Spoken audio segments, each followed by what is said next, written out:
Hello, everyone, and welcome to the 9th episode of Speedrunners and Dragons, the show where I lead your favorite speedrunners on a daring adventure through a dastardly tabletop world of my creation. My name is Adef, and I'll be your dungeon master tonight. Joining us, as always, are Danny B, Dangers, The Blacktastic, DGR Dave, Kung Fu Fruit Cup, and Fant_Television. Every other Tuesday night at 6 p.m. Eastern, here on twitch.tv/adef, the six of them will be traveling around the lands found in the Liseptian Ocean, attempting to learn its secrets and save the world. I hope you all enjoyed your mid-season break. I know we did. In case you missed it, Dave and I recently released a special one-shot episode of Speedrunners and Dragons over on his YouTube channel. It's a Mario-themed one-shot, so give it a look. It's my first time writing a one-on-one, so it's interesting and was tough to sort of figure out, but please enjoy. And if you're new here from DGR's channel, whether on the Twitch or the YouTube or what have you, welcome. We're so happy to have you. Buckle in. The entirety of Campaign 2 from start to finish can be found on our YouTube channel, and please be sure to subscribe. We're very, very close to 2,000 subscribers, which is huge. We're like super close. And at 10K, of course, I'm jumping in a body of cold water, which Fant will probably film. And now onto the much-needed recap after our long absence. After Jader created a hole with Excavate that caused the Mummy Lord to plummet to its untimely demise, aided by a finishing blow from an unsuspecting Arello, our heroes finished off Silisario, the god of death. After venturing down from the Dwem Mountains to the Dwem Flatlands, our heroes arrived at Adela's Peaks. After solving a puzzle which seemed to reveal clues as to the brink abilities of each of the gods, the team ventured into a now open passageway below the two peaks. Beneath the surface lay a massive sanctuary for brink energy, seemingly constructed at the behest of the gods many generations ago. Within a chamber deep in the heart of the caverns, our heroes were met with a massive brink deposit. Activating it caused all six of them to have their brink abilities heightened to their fullest potential. Being teleported outside afterwards, our heroes spotted some individuals on horseback riding east. Elion seemed to recognize one of the riders. Danath decided to hang back to build camp, as the rest of the team ventured to meet these mysterious riders. Elion caught up to them, the rest of the team hiding nearby. It turned out to be Elion's brother, Yves. Thank you, voice from above. Whom he had not seen in many years. The two spoke for some time, Elion revealing the true purpose of his return to his homeland. Yves revealed that there had been some kind of beast terrorizing the country, and that their father was preoccupied with it. Yves also told Elion about a supposed party being held at his manor outside Telaire. There, Yves claimed, would be the last of les patrons. Albert. This is Le Père's most trusted right-hand man, and Le Père is like the leader of this nation, and les patrons, his right-hand men. And Yves, evidently, is also one of les patrons after Elion's absence. Vaeril then sprinted back to Adela's Peak after the group decided that the party could try their best to steal Albert's coin at the party, and they need all 4 of these Dragon Eye insignia coins to gain company, gain meeting with Le Père. And when Vaeril was running back to retrieve Danath, the two witnessed a massive dragon fly overhead. The two returned to the party, who had not seen the dragon. They then began to set forth to Telaire to retrieve the final coins. Welcome to episode 9 of Speedrunners and Dragons. Boom, the recording is up. Let's do this. Okay, you heard the whole recap. You guys are heading to this dinner party in Telaire at Yves' home, his sort of government-sanctioned big mansion, right?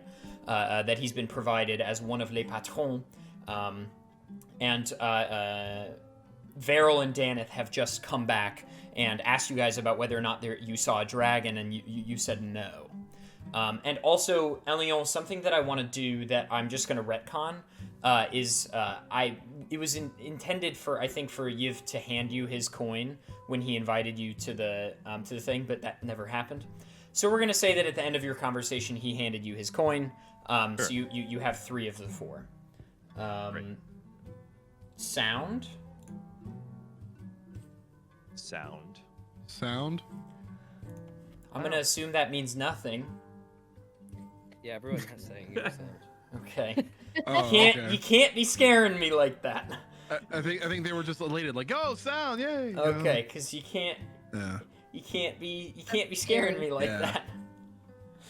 Too It's much. okay. It's been a very tumultuous Tuesday. Yes, very tumultuous Tuesday.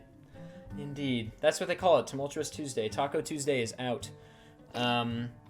Okay, so yeah, gamers, just in interest of time, since we have ostensibly just lost 20 minutes, we're going to say that you head over. You're on your way to Talair. And the Dwem Flatlands, right, as you've experienced already, are these very, well, they're flat. Aside from Adela's peaks, which are the sort of massive mountains that differ on this wasteland almost. Wasteland isn't exactly the right word, but that it's close. There are shrubberies and trees and things like this, but it's sparse. But as you begin to venture forth to Talair, it begins to rain lightly. And those of you that were in Campaign 1 know I love my dramatic rain. But in Campaign 2, we've had almost none of it yet. I realized that while I was writing this, there's no rain so far, so it's raining. The atmospheric rain track. Exactly, yeah, I'm pulling it up. I'm pulling it up. Skyrim atmospheres. It's on. Let's go. And we're in the rain part. Excellent. So it's not hard to find this building because you sort of, as you get within a couple of miles of Talair, you start to see just like trains of people basically being shepherded in to a central location. And by trains, I mean like, you know, tens of people. It's not hundreds or anything. And they all look pretty well-to-do. It seems to be a very aristocratic gathering. So it's not difficult to come across this manor. And it sort of sits, I believe...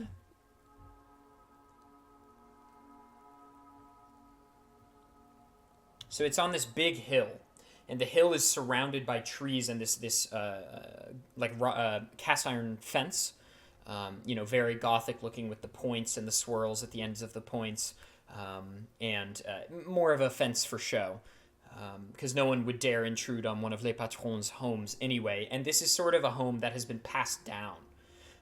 So this is where the Les Patrons for Talair lives, or Le Patron, and so it's very dense trees and it's very lush right around because you're nearing the ocean. And this massive manor sits alone atop this hill. And you are maybe a quarter mile out. You guys, I don't know if I'm gonna fit in very well here. I'm not really one for nice clothes. Same with me, honestly. But Work. but I've been known to be sweet when needed, so if the right garb was bestowed upon me, maybe I could find a way in. Well, I'm sure we can get you paired with something nice. Just as long as you don't say anything, you'll probably be okay. Are we just So, gonna like, try and just walk nothing through the at front all? door? No words. No words. We'll make you look pretty. You just smile and wave and nod to everybody. Look like Well, you'll- we're being invited as a home. foreign entourage, so I'll be wearing a costume similar to what they wear in Valerhant, the noble class. Vaeril, if you want these commoner clothes, you can have them. That might be something. Okay, it's better, I guess, than what I've got. Vaeril, have you ever worn anything than the garment you are currently wearing in your hundreds of years of life? Well, I wasn't born this size, you know. Fair. So they've just been adding to the garment. Just been like hemming. Go with the bottom. Yeah, exactly. Here's another linen. Yeah. Here you go. So yeah, Jader raised an important question that I think perhaps the party missed. Yes. Are we just planning on strolling through the front door? Like, Well, we should maybe have a plan. Plan. Oh, can we like do a bank heist? Can we do a stakeout That's where what I thought. Stakeout? So, Elion, were we all not invited? Here, we're just. Well, my brother knows that I'm bringing, like I said, a foreign entourage. So you're all part of our clan. That being said, what's the name of Le Patron that we're trying to avoid Albert. but steal from? Albert. Yeah, and he's you remember, of course, what he looks like: white hair, white beard, kept white beard, and he's got a big scar on his face. I mean, he's pretty recognizable. Right. Yeah, so Elion, I'm just curious why we have to worry so much. I mean, it seems like you just go in. I feel if we suspiciously walk in, try to stealth the way around, that's going to cause more issues than not. I feel like just acting as your entourage, moving right in, just owning up to it. I feel like that's the best way. Stay hidden in plain sight. I think you have a point. He doesn't know how many of us are coming, right? We could have one, maybe two, pry and sneak in through the back door. I'm just throwing it out Is there. there a back door? I don't know. I'm just saying. It doesn't necessarily mean we all have to go in. Would I have any memory of this building? When you were roll history, actually. You don't have to do that because it's not history; it's your history. When you were a wee boy, a wee garçon, you definitely came here to play once, and you were with your sister. And you remember that it's a very intricate home with a very central plan. But you remember lots of doors. You feel like you were able to run out to the backyard. So you feel like there are entrances and exits. Mm-hmm. Okay. Yeah, I relay that kind of information. Be like, yeah, there are definitely places to get in. It's a pretty big manor, so. Jader, leaving someone behind, I feel like that may be more risky than beneficial. Why, yes, they wouldn't know our true numbers, but this feels like it's not a super gigantic place. It's going to be hard to get in and out without being seen. If everybody knows we're part of the party and someone interrupts our business, you could say, oh yeah, I was just going to the bathroom. I was just going to go grab some snacks. I was going to go talk to my friend over here. Could use that as good misdirection to get where we need to go. True. So I feel like everybody knowing we're in there is going to be more beneficial than not. We do have a very acrobatic. Alencia would probably have an easy time making her way in and around. I'm just saying it might be beneficial to have someone on the outside, but I have a slightly meta question. Mm-hmm. Do we know exactly what we're going in for? What do you mean? Do we know about the coins? Because I don't know that any of us know that he has them. About this? I think I mentioned it last time. I feel like you did. I think you told everyone. I'm pretty sure, because everybody was kind of ready for you to spill the beans, and I'm pretty sure Elion at least revealed that you were looking for the coins and you're from here, etc. Do we know that you have 3 of them already, or? I think so. I know we show didn't them, at yeah. some point. Okay, Yeah. Gotcha. All right. And then in universe, do we know In where universe. he keeps his coin? Do we know where he keeps his coin? Is it Your gonna guess be is- on him? Yeah, your guess is as good It's as gonna mine. be. Really. It's gonna be in him. Oh, Oh. Gonna be a. That sounds difficult. That's. I didn't sign up for this. No, you all gather. At least Elion would gather that it'll be on him because it's kind of Yeah. they must carry it. It's like one of their duties is to carry this coin. yeah, it's gonna be tough. I will defer to the group as to my role, for I am not the most socially versed. Alencia, would you be willing to, if we would agree as a group, would you be willing to go on a stealth-ish endeavor? Why not? So I guess, I think we as a group need to collectively vote or decide what kind of action we want to take. Do we all want to go in? Or do we want to go with the other plan? I think that maybe Alencia has a spell that can really help us. Can you locate objects? I can actually. Did we get the exact same next spell? I got the same thing. Oh, really? Yeah. Leon, if you so show weird. them, if you show them one of those coins, then I think they'll be able to tell where the last one is. That's so strange. Danath and I just seem to That's weird. know the same things. Wait, at that's the weird. same Hang time. on. It's so weird. We did not collude at all. Yeah, true. Well, that changes everything. No collusion. No collusion. Well, if we know right where it's at, maybe we don't need to sneak in the back door. Yeah, and it'll most likely be on his person, and I hold one of the coins forward so that you guys can inspect should you need to. If it will be on his person, then what's the point of sneaking? Because it's Oh, cool. we can find out exactly where it is on his person.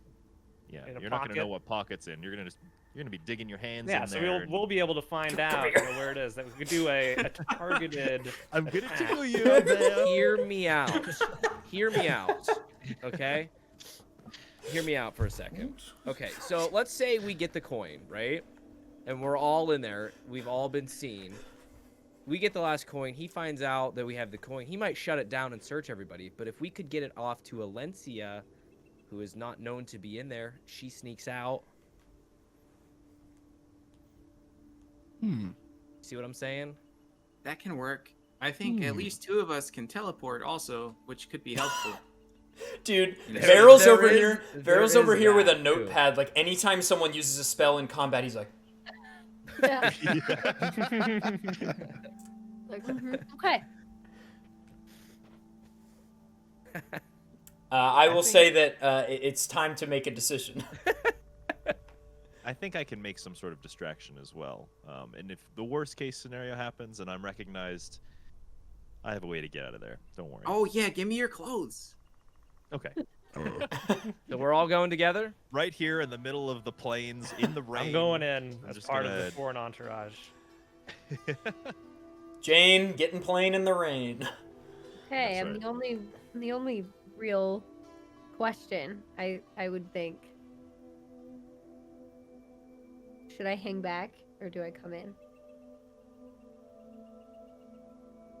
Okay, great. we- I'll do that. I think we agree. I think we agreed everyone's going in, right? Yeah, I think everybody's going in. All right, okay, Let's great. do it. All right, so you begin to approach the building, and by this time it has become evening, supper time. We got appetizers, and the rain is falling a little more steadily now, and so people are sort of, overcoats over their heads because it clearly doesn't rain here very often. Sort of scurrying in, and the guards. There are two Dwomish guards that stand guard to front the gate, and they're not really checking people very readily. They're kind of just shooing people in that look like they are meant to be here. And you're about 100 feet from the gate. Okay. Elion, I say lead the way. Yeah, let's go. We are let's your do it. entourage after all. We take a deep breath and step forward and go in. The guards don't stop you as you move past them, but they do notice there's like a lot of you. And then one of them turns around. He's like, "Attendez, s'il vous plaît," to you, Elion. He says, "As wait, please, or stop, please." And he says, in Dwomish, he asks, "What's with the big group? Like, why are there so many people?" In Dwomish back, I say, they are my entourage. They're keeping me safe. I'm a nobleman from Velerhent. I've been sent here. Roll deception.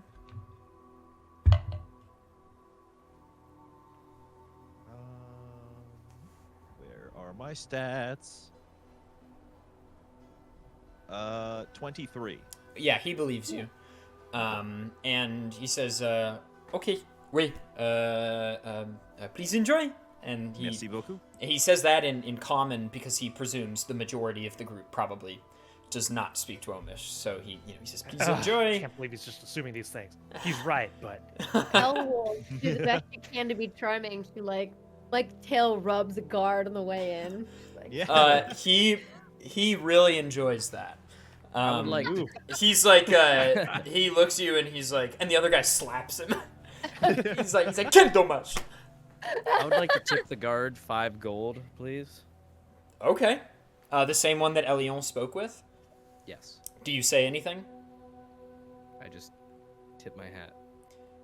He says, merci. And he returns to his post, accosting the other guard. Yeah. He's like, toutes sont les filles! Tu aimes les filles? Je sais, mais... and they start arguing about women. You are able to enter this grand door, and I think we gotta go to sort of party music. Ooh. Oh la la. We're gonna get this out of the Skyrim playlist. Witcher That's 3, what it's baby. for? Witcher music. So you arrive into this hall. I mean, you know what? I'll just go to past adef to actually have the description. Okay, so you're in this main room, and it's sort of like a pseudo ballroom, but much smaller. You gather that maybe this does function as a living space most of the time, but at present for this sort of dinner gathering, everything has been removed and sort of cocktail tables have been placed with white tablecloth. Very classic, you're at an official party, etc. And there are tons of people mingling. Really all manner of folk. Elves, humans. That's the majority of the party, as those are the 2 most common races in Dwome, are humans and elves. But there's the occasional orc and the occasional like half-elf. And that's sort of the whole spread. 0 tabaxi. Yeah, no tabaxis, no gnomes, no dwarves. And every once in a while you see like door flaps. There's okay. On your right is a staircase. Has everybody played Thousand Year Door? You know the Yes. you know the glitz pit? When you walk in the glitz pit, it's 2 staircases up to a central thing and there's a door below. Okay, so it's like that. There's 2 Very staircases. classical foyer. Yes, exactly.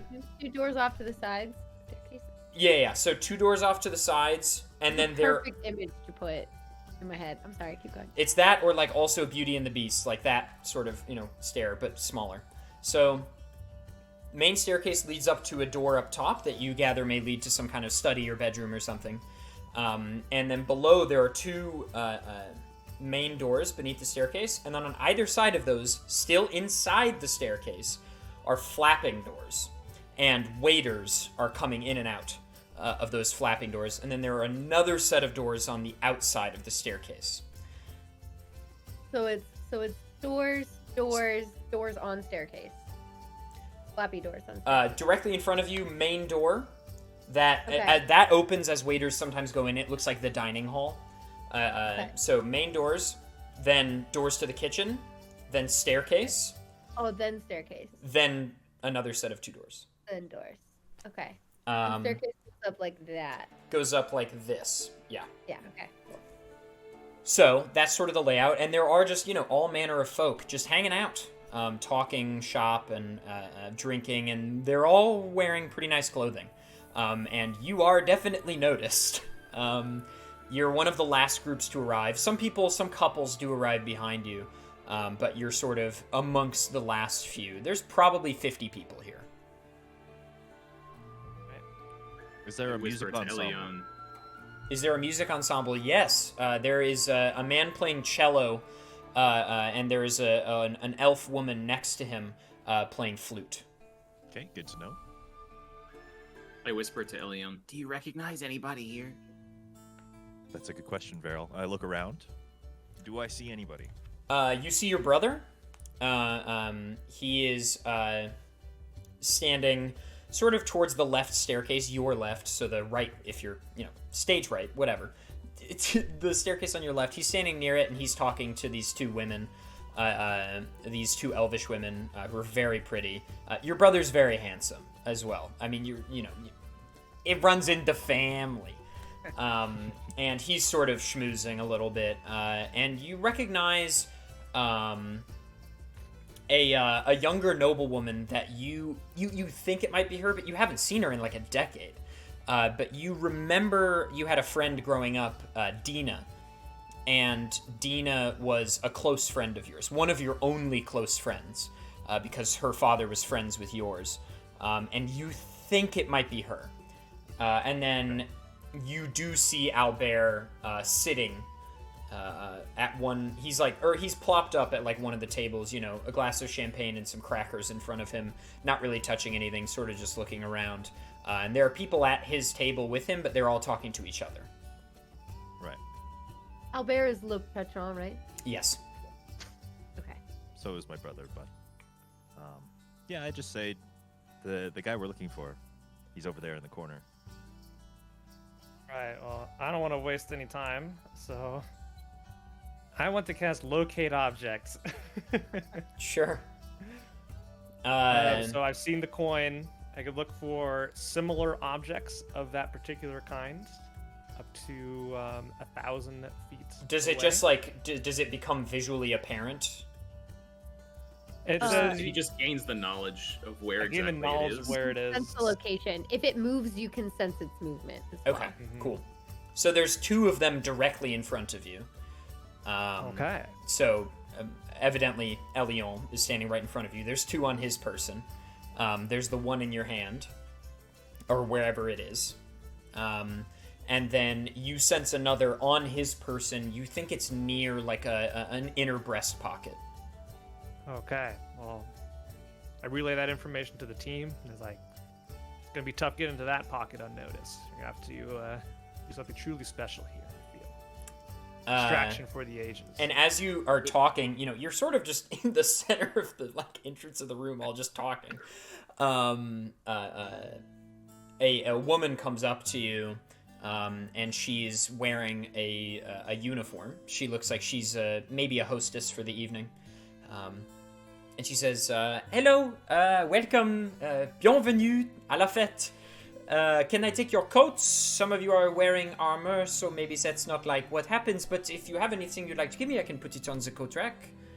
My cape never leaves my body. I'll maintain it in my possession at all times. Thank Okay. Anybody else have anything to say? In Dwarmish, I'll say, you're very kind, but I think I'm okay. But I do have a question. Oui. Would I be able to play a tune up with the band? Oh, I don't know. That's outside my pay grade. But you could ask them. Maybe they say yes. I don't know. I would absolutely love to try, thank you. Sure. All right. Well, enjoy yourselves, and please get some food, some drink. We have plenty of it, and not enough mouths to go around. So, not exactly the state of the country, more just this party. But whatever. Go help ourselves. Yeah, there are waiters carrying around platters, and you just pick off what you want. You know, glasses of champagne and. Your meat. Yes, Do there we is. have like a designated table for us? Or... I was just gonna no. go for meat. It's sort of just wherever you want to be. Maybe we can try to spill something on the guy to make him change his shirt. Well, If this you have a shadow that can do stuff like that, kid, do you not, Vaeril? Spill stuff? Can you That's interact its with other that's shadows? its Can it not? main ability. Yeah. Use this brink to spill things. We might, if that doesn't work, I could make a very small hole under the one leg of his chair when he goes to drink, and it would move him just enough. Honestly, brilliant. I can make holes of any size. I'm just saying. It's a talent. Ooh woo. Oh. But I kind of like using Vaeril's shadow. What That'd be would the I least do? suspicious. You Well, suddenly Vaeril- hear Maybe I could. you hear mon ami, and a woman comes running up to you, Elion, but nobody really notices because there's a lot of stuff going on. And are you wearing a face disguise or just clothes? Just clothes. Okay. Our contact lenses, I imagine, are not part of this universe. I don't think so. because my eyes are a pretty striking color, so I would hope, but that's fine. Sure. So, So, handsome. My eyes are so recognizable. aren't they like red or something? They're golden, yeah. Okay. All right, Chief. I want my character to have hair like Fabio, and and then she sort of is like, and she covers her mouth but runs up to you anyway, and she's like, Elion, c'est toi. Oui. And she's like, I just hug her. she's like, I assume you're probably not supposed to be here. Perhaps not, but there's a good reason for it. Hopefully we don't cause too much problems while we're here. Okay, I'll leave you alone, but we have to catch up later. Of course. And that's all. they're She like seems. the kid's cheek. Yeah, she's had a little bit to drink. She's just very excited, and she's like, and then she runs away. Wait. Can I get her to come back? Yeah, she's like, oh, what?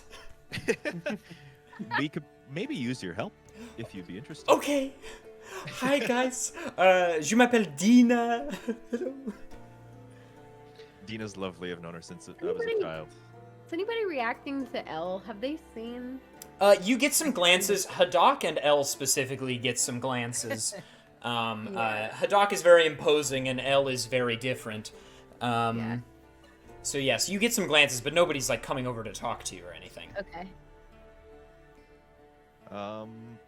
Well, Dina,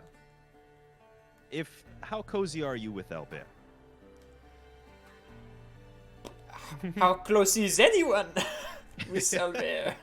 Oui, true. We were just talking about a way to distract him, maybe. Maybe make him take off his coat. That would be very handy. Ho, ho, ho. Classic Elion. Make a man take off his coat. You know me too well. I could go talk to him, I guess. Sure. I don't think I'm going to be able to remove his coat, but maybe I can distract him by talking to him.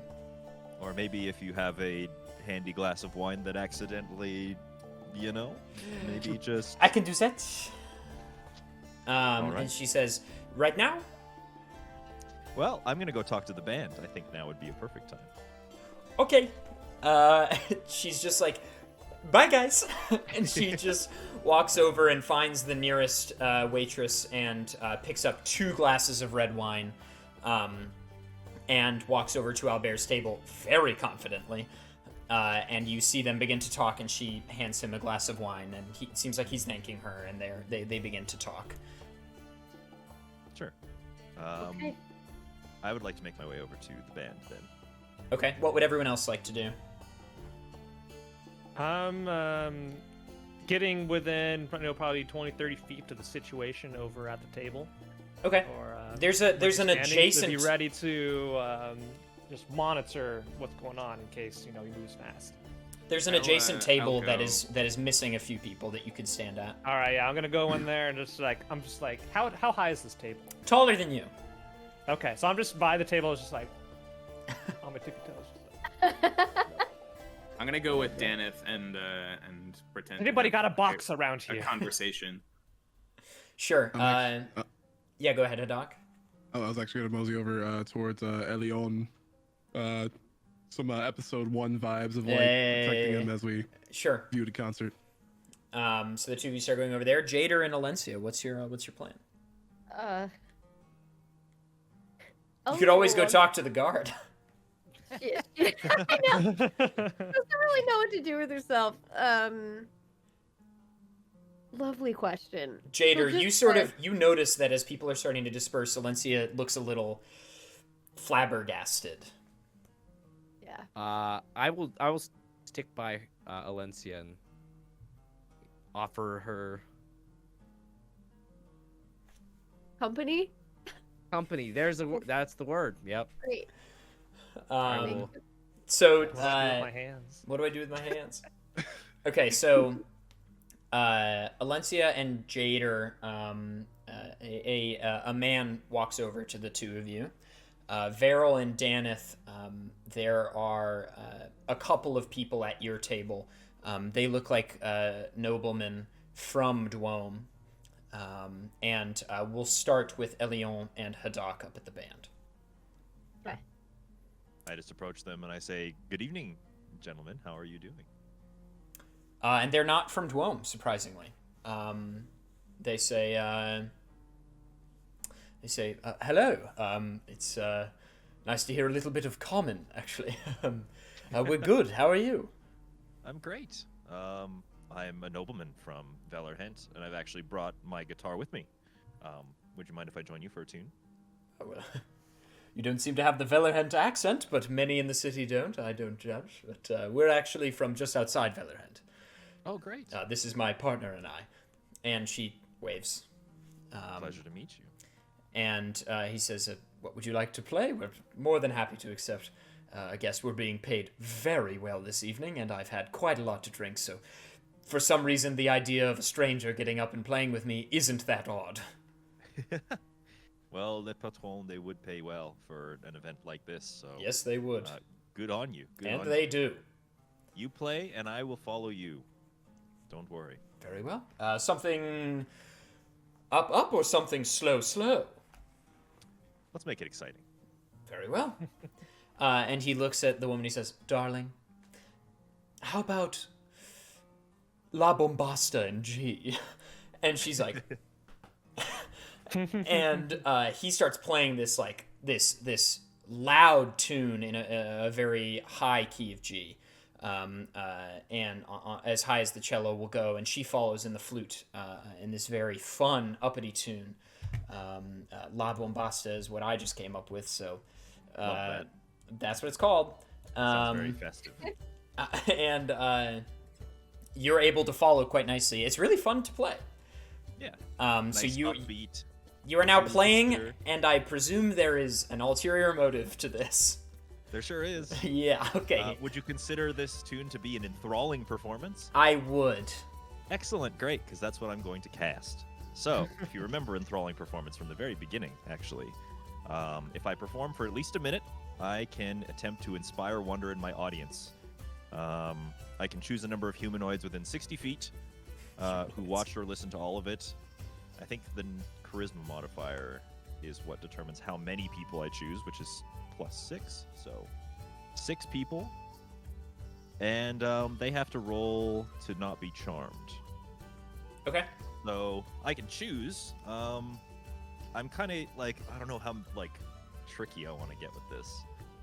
The key element of this is that unlike other charms, they won't know that they're being charmed if it fails, which is kind of handy. Okay. So I think I'm gonna just pick like 5 random people, but then also Albert. Okay, we'll do like a true random distribution. You'll just like, like boom, boom, boom, boom, boom. 5 people spread throughout the crowd.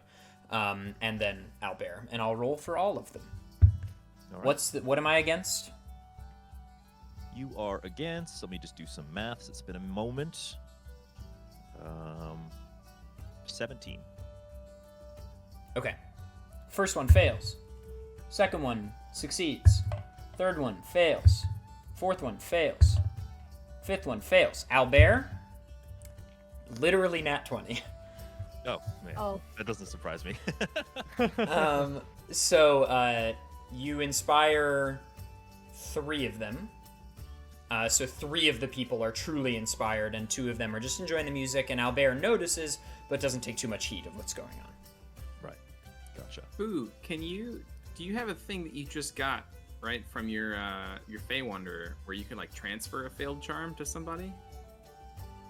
Yes. Oh my gosh, good memory. I didn't even think about that. Dude, Danny okay, is so- Danny is my my You eyes don't and even ears. It's a Yeah, Navi. L.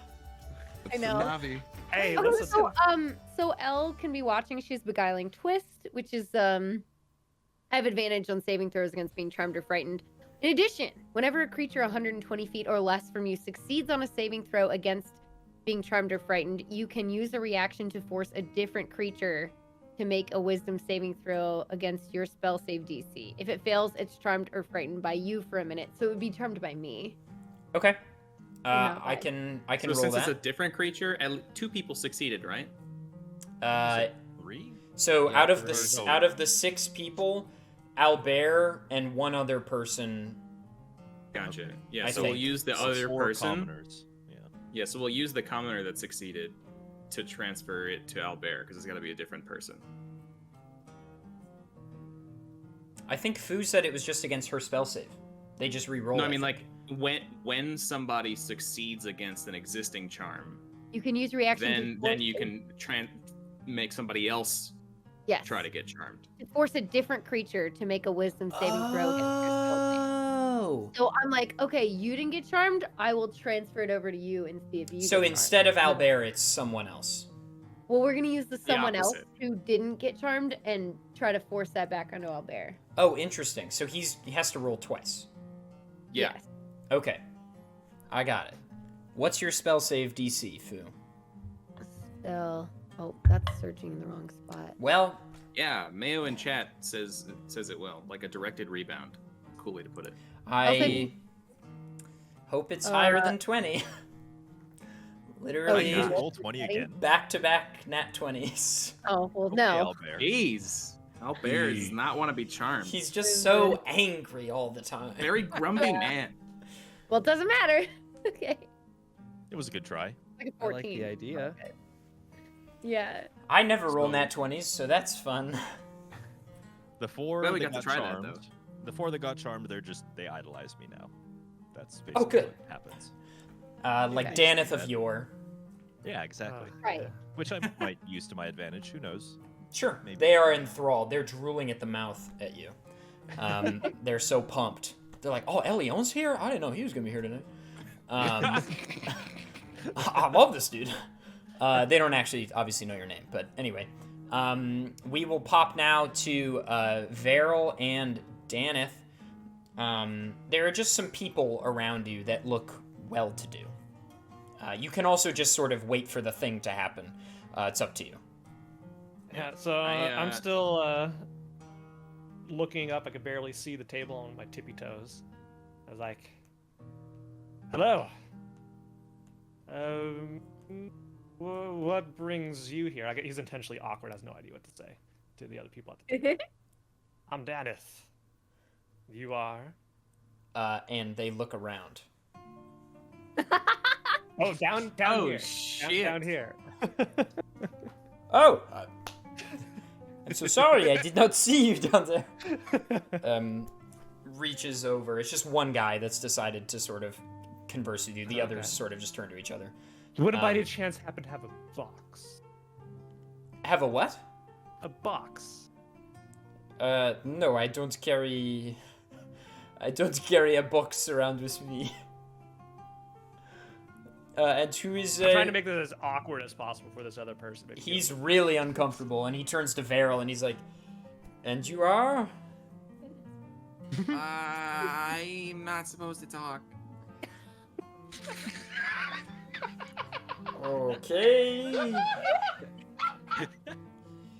How are you guys doing? I just stare at him. Oh my god. Okay. I don't feel good. I feel sick to my stomach. Oh, sorry. So, is there maybe a potential bathroom around here, washroom for us to use? Like, if I needed that, where would that be? Yes. I Yeah. could maybe help take you there to it. What? I don't want to be here anymore. And he walks away, and he looks like sad.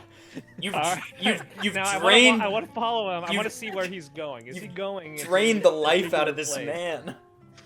And now you're like petrifying him by following him around. He keeps looking over his shoulder and seeing you, and speeds up a little bit. I want to see if he goes into like a particular door or room or chamber or something. This guy genuinely just tried to be nice to you. This guy like I have really an was ulterior like, motive. this guy was like, oh, two strangers. Well, no one else is being nice, so. There's He regrets talking to strangers. We'll Yeah, never do exactly. it again. He's been scarred. He's going to the door on the left side of the staircase, directly across from the the furthest door from the table. And he opens it, and you're not far behind, and you see that it leads to sort of like an outer perimeter that loops to the other door on the opposite side of the staircase. It's like a viewing, like it has nice benches and windows and a back door on the other side. Maybe he's just literally escaping. Yeah. All right. while he's Daryl, walking I think away, we have our escape routes. That was the ulterior Where? motive. Oh, That trying guy to find just out where to went. go to leave. Yes. That makes sense. That's smart. And I look towards the conversation that's happening with Albert, and I'm trying to see where their shadows are casting in relation to them. Hang on 1 second. Sorry, say that again. I want to know where Albert's shadow is being cast in relation to him. Behind him, or in There's a front of him? chandelier above, and it's just ever so slightly off his person. In what, like, can he see his shadow directly, or is No. it like out of sight? It's behind him. Okay. If his I would shadow like is to- intermingled with the table's shadow, is that an issue? Oh yes, if he doesn't have a if the glass that he's holding is not casting its own like distinct shadow, then I won't be able to do what I'm trying to do. No. It's not. Okay. Then The glass I'll is just in watch his the shadow, conversation. and his shadow's in the table. Okay. I'll just watch what happens with Dina then. Jader has an idea. My cue. Jader and Elle, the two of you, this man comes up to you, and he's wearing, like, you know in movies when a military commander wears his nice clothes, but it still has the, like, badges on it? And it's clearly in the military? It's usually just a suit, but it's also military. Yeah, and it has, like, tassels. Right. Right. This guy comes up to you, and he's Captain dressed like Crunch. that. Yes, like Captain Crunch. Hat and all.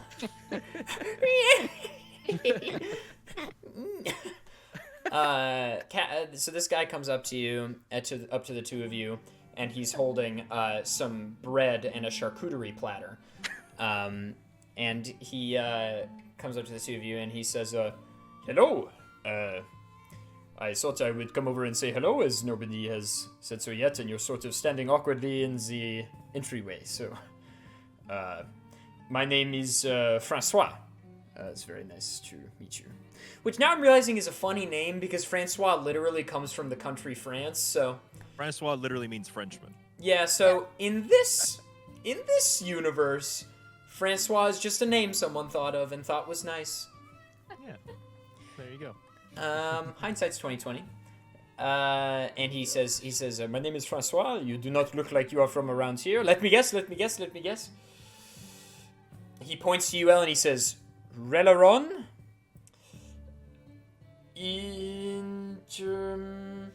No, both Releron, I think. How could you tell? That was impressive. Oh, well, thank you. I've been all over the world, military conquest, but Tabaxi I've only ever seen in Releron, and you just have a look about you, my dear boy. Oh, you've met fellow Tabaxi.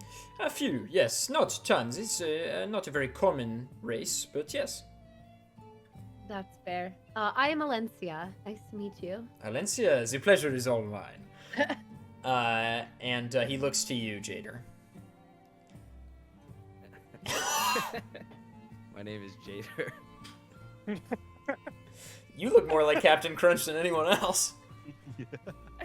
Captain Crunch out The of my like very head. dramatic tip of the cheese hat just I can't stole stop thinking about the Captain Crunch hat. This dude is not wearing a hat. I know, but I can't. That's what's in my head. Okay, all right. now. Just, like, on your character, Jader just Alright. starts, like, laughing maniacally for no reason. All right. We need to get the fan art of Jader beating Captain Crunch. Yes. Yes! No more Captain Crunch. Okay. I am Jader. It's a pleasure. Yes. It's nice to meet you as well. Enchanté. That's how we say sort of nice to meet you in Dwarmish. So Enchanté. Can I ask you a question, Yes, Francois? of course. Are you familiar with our host? Are you friendly with our host? Yes. His father was actually the person that gave me the position that I have today. So I know his child. Yes. And I'm military commander in Teler, which is Yv's post. So yes, I fraternize with Yv quite frequently, meetings and so on. Seems like a good kid. He is a good kid, but I think you are younger than him. Yes. You both seem to have good heads on your shoulders. Very honest men. Let's say, you must know, we Tabaxi are not very associated with large gatherings. They're Yes. anything you would suggest for someone like me at an event like this. It's very seemingly forward. How to act like something Well, he starts to blush. Because I'm the one role-playing this guy, and if this mother effer heard someone say, I don't know, I'm not good around big crowds. Where can I go? What do I do? What do I do? He's like, Mademoiselle, I am married. And he holds up his hand, and he says, but I'm sure there are many gentlemen or ladies who would be more than happy to accompany you to a different space. But I'm very confused and look at Jake like... I'm very loyal to Marion, so that's my wife, so... Okay. Do I notice if what's the main dude we're trying to get again? Albert. Is Albert drinking? He's so you look over and he has this glass of wine and he's just about to take a sip. Okay. May I put my hands behind my back? Yeah. Inconspicuously. Yeah. Make a roll sleight of hand. Oh boy. A literal sleight of hand. Oh, yes. Boy. 17. Yes, you are able to prick your finger. Okay. At least I got this other guy's attention. I would like to cough and say, "Wait." You know, very. No one would know. And he goes, "I'm sorry, what was that?" And as Albert begins to drink, suddenly a tiny. You're doing 1 foot. The smallest. Very small. Just one small leg of the chair would be. So he's not in a chair, but you could do his like left foot maybe. Oh, okay, yeah. So he just doink, because it's instant. Excavate doesn't like take time. It's like the matter is gone, and so he doink and he just spills the red wine all over his face. It begins to drip down, and coincidentally at this same moment, Dina is also doing her bit, and she's like, "Whoa!" and she spills her entire glass of wine on him. So suddenly it's just, and there is wine all over him. And he's just like, and this might actually work in your favor because he thinks it's just the one. But she's like, oh, désolé, and she puts down and she swipes the glasses off the table and picks up the whole tablecloth and begins like patting his face and clothes with the tablecloth. And he sort of grabs it from her and he's like, enough! And he throws it off and he says, Je vais aller à une autre place, sans les personnes. And which for those of you that don't speak French means, I'm going to go to a different place with no people. And he begins to walk to the opposite outside the staircase doors that leads to Same the one sort the of other person went exterior to? way. Opposite side. May I interject with this one then? Sure. I see him walking away, and I have my adoring fans, and I say, well, thank you for the performance. Are you guys familiar with Albert? Very handsome, isn't he? It looks like he just had a spill over there. You guys should go take his jacket for him. I think that would be a very kind gesture. They all, like brainless drones, drop their drinks in turn. Very handsome, clean the spill. Very handsome, clean the spill. God. And they start taking off their jackets and like trying to dry him. Do any of them manage to get the jacket off? One of them starts to pry the jacket off of his back, and he's like, I want to try, cause I'm short. I can get in. I wanted to try and get into this mess. I'm short. I can get in. I want to try and get into this mess and see if I could get a hand into that pocket where we know the coin is during all the chaos. Sure. Roll stealth with advantage. All right, I like it. Nice. Get a roll. This is my first time I get to use my brand new let's metal go. dice here, right here for this roll. Here we go. Yeah. Christen them with 2 1s, baby. All right, it's a 25.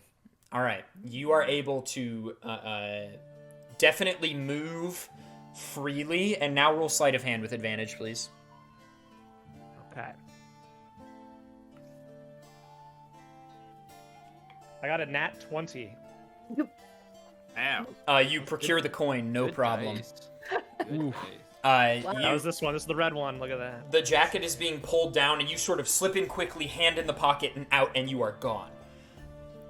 And the 4 people are just chanting, "Handsome man, clean the spill. Handsome man, I want to go. clean the I want to spill." go out the door that I chased the other person at, just to get away from the situation. Sure. Nobody's. I'm he's- gonna follow. He's standing assume I was there, or watching. he's sitting there, just.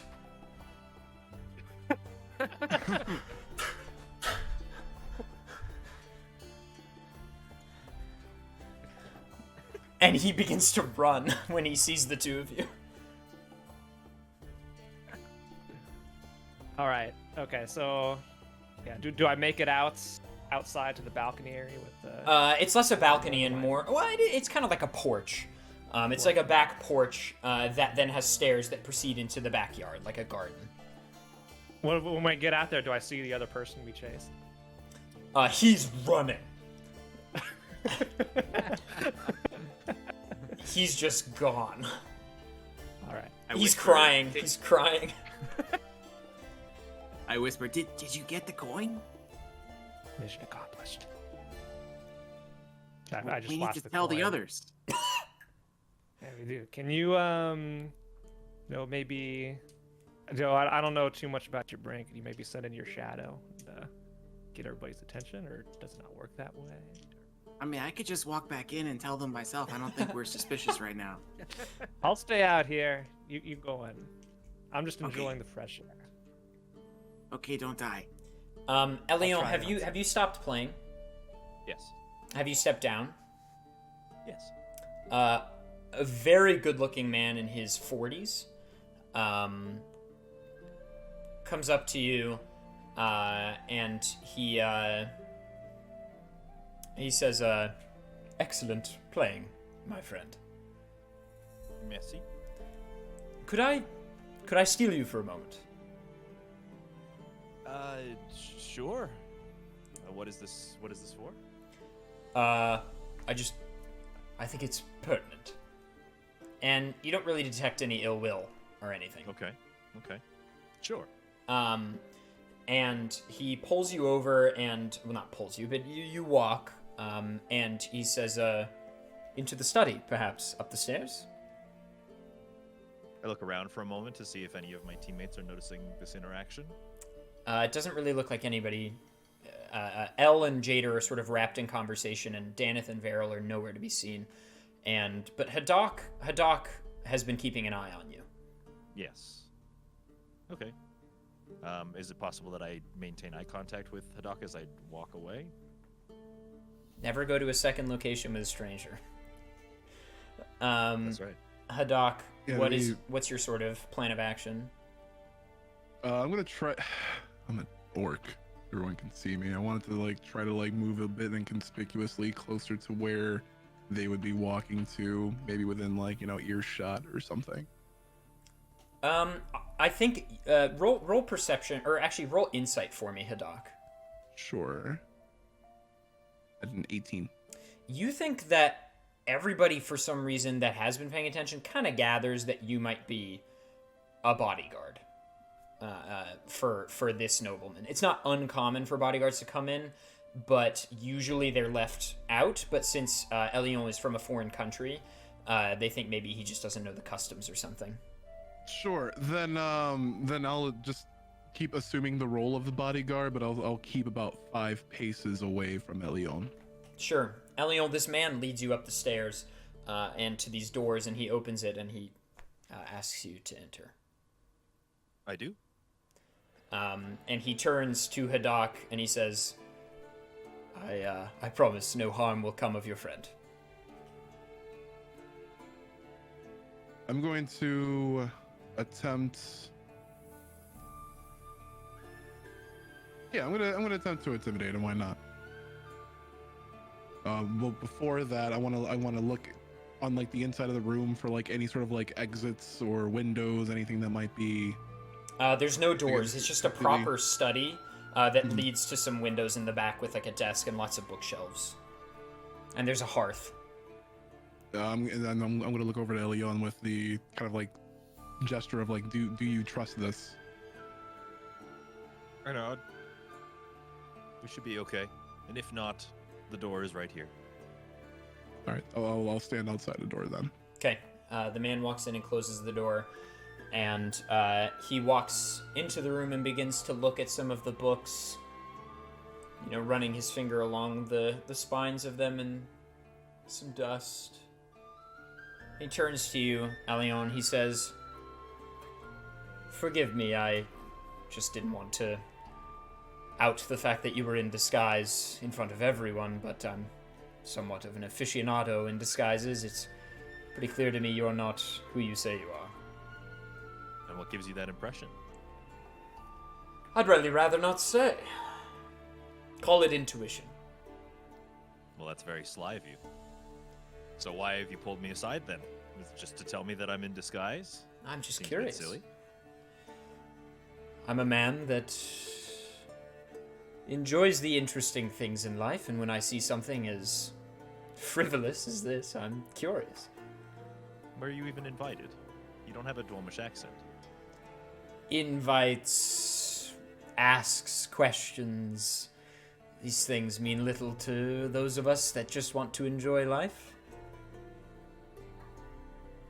Very peculiar. Yes. Indeed. I have a So what are question you for here you. for?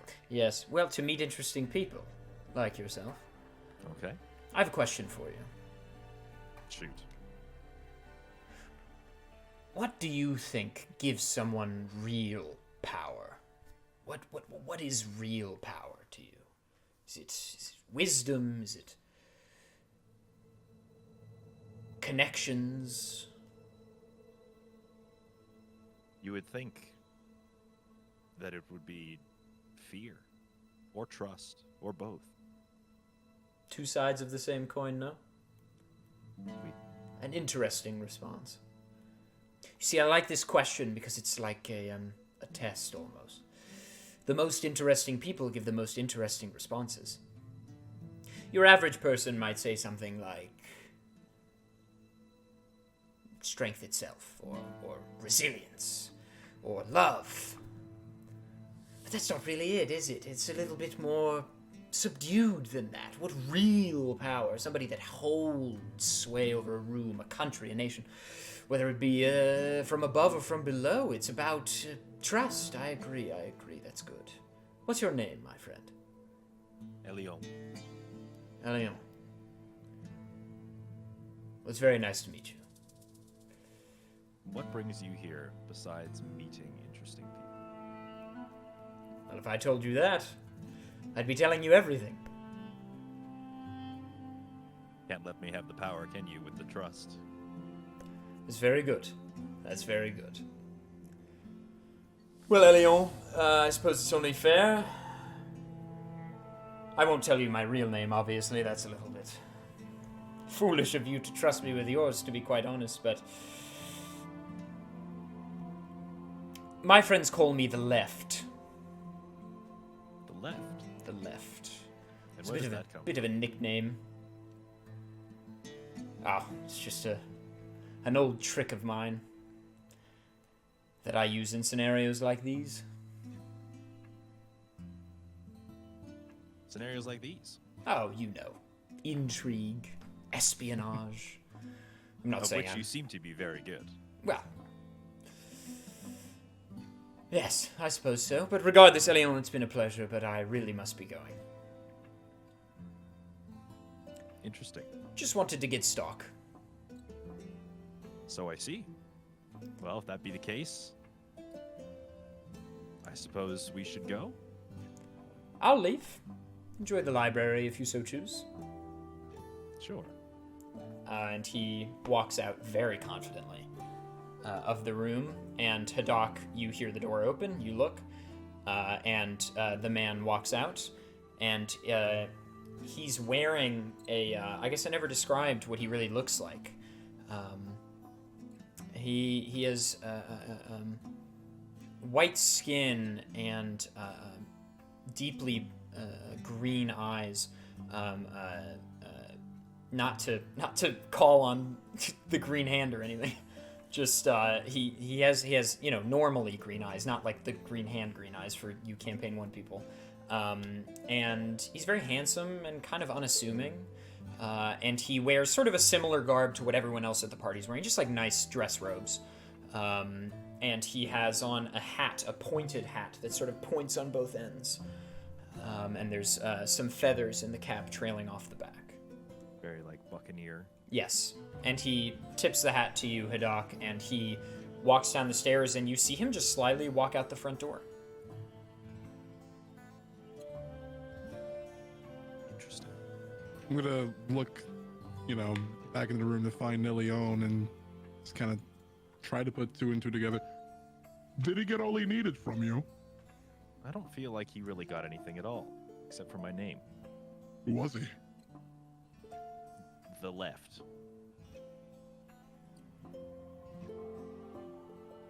Can I take The this left moment? what? I'm gonna leave you Doc in will your... be confused. Yeah, we're both intrigued, basically. May I activate my brink? Yes. I would choose to do that. So, just very carefully, prick my finger and say, foul play, Okay. bird. Yes, bird. Which is Bird now is- a what is it now? Raven. It's a raven. That's right. It's a very sizable raven. Yeah. Is there an open window? You could open one yourself. Sure. Let's do that. So you open a window at the back of the study, and the bird can fly free through it. I choose to let them do that and follow our new friend. Sure. So it flies over and begins to trail him.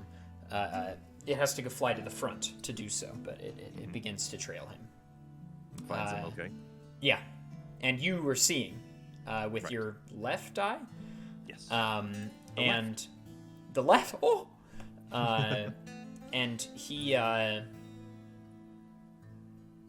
he stands affront the gate, and he looks up into the rain, and he sort of walks over to a nearby tree and pulls out a pipe and begins putting tobacco in it.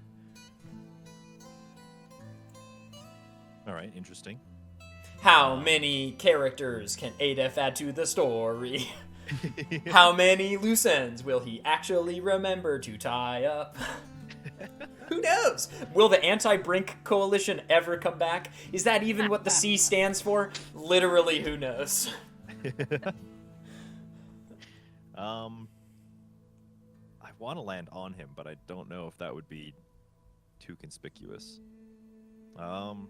I'll land in the tree and just see if there's anything suspicious about what he's doing. There's a crow in the tree, and it looks up at the bird and just goes, ah! Ah! Oh, it's not coming through on Discord. No! That's so disappointing. It's a good caw-caw, I promise. I believe you. Yeah. Does that alert him at all? He looks up and then looks back down at his pipe, and just a little world building. Yeah. there's tobacco in this world, as it turns out. I you know what? think Steven and Aurelio have both smoked cigarettes so far. Yeah. That's true. Steven actually. I'm in Big Tobacco's pocket. They call me and they're like, Adef, the coolest characters in your campaign need to smoke. Okay. That Got goes it. without saying. Obviously. And where's that big tobacco money? Truly. Oh. Those are Billingsworth's assets. Yes. What they are. You know what? Caution to the wind. I'm gonna let the raven land right on his shoulder. Does it have to come back to you? It does, Yes. right? Okay, it lands on him, and he sees it. Can non-brink sensitive people see the bird? I don't know. Can This is something sensitive people thi- see the brink stuff? This is something we never covered. I don't think so. I do not think people who are not brink sensitive can see it, or any brink manifestation. Now, like Jader's holes, LOL, people can see. Like, because that is a change to the physical environment. Right. But the raven... Out there in sights for everybody to take in. born in his birthday suit. But You the doing all right raven... there, Bobby? The raven is a manifestation of brink energy. So those who are not brink ethereal, sensitive yeah. would not be able to see it. Would they be able to feel it either? Perhaps, maybe. There are arguments amongst brink scholars whether or not non-brink sensitive people could become attuned to a high density of brink energy if they were exposed to it. But the jury's out. So, but he notices it and looks at it and tips his hat to it. And then pulls out. He puts the pipe in his mouth.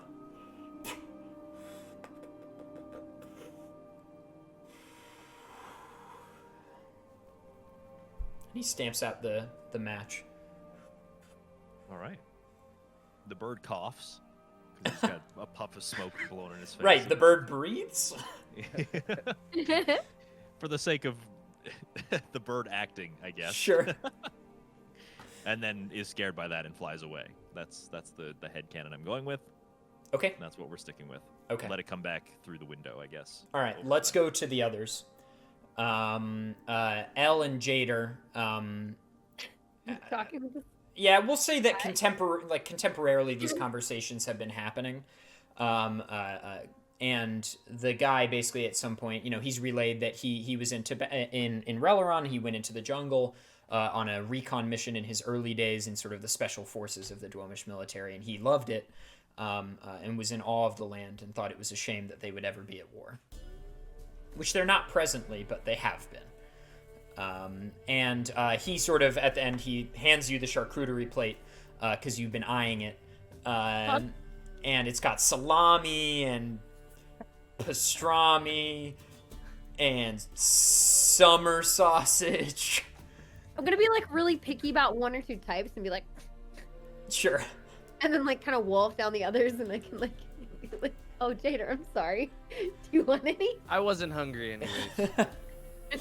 And this guy, Francois, walks away. My hairball on the plate. Yeah, exactly. Under the table so nobody sees. She doesn't get out much. Yeah, people are like... and Danath and Vaeril, I assume you guys are coming back in? Danath is staying outside, and I'm I'm coming staying back out. in to tell everybody else that we got the coin. Okay, you're able to relay that information to the party. Okay. Just in interest of time, since we lost, a good amount to our friend. So, Haddock and Elion start coming down the stairs, Vaeril, as you're looking for them, and Elion, the bird, flies in the window, and lands on your shoulder. And I gotta think about this for a second. Do we have to def it? Maybe not. Yeah, deafen for a second, would you? Yeah.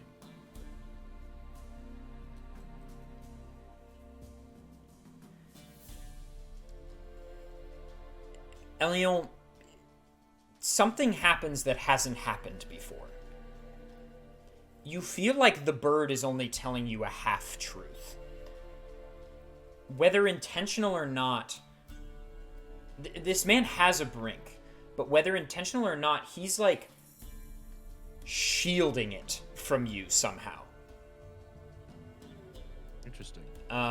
You're not sure how, but like what you do gather is that he's powerful.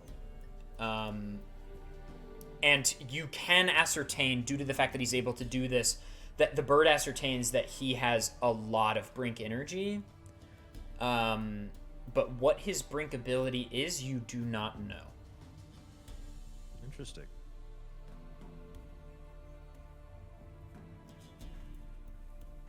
Yeah. Hi. Fairy tale, that is an interesting point. I think a large part of that is that we're in Dwome currently, and that's sort of everybody has their own little sector, right? And Dwome was just one of the... I sort of wanted to build out one of the countries extensively, and Dwome was the one I just sort of was really enamored with, so that's why Dwome has gotten, like, 3 episodes. Something Okay, like that. we get it. Danger's is your favorite. It's all right. I love all of my children equally.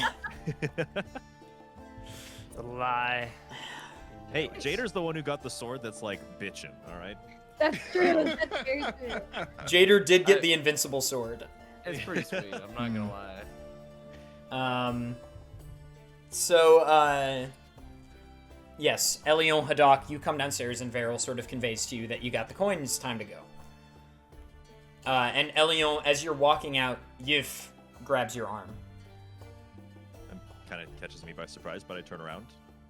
Oui, hello. And he says, didn't really say anything, just thumbs up. He says, Bon chance. Merci beaucoup. And he lets go and he turns to the ladies and he says, Voila, ma salle?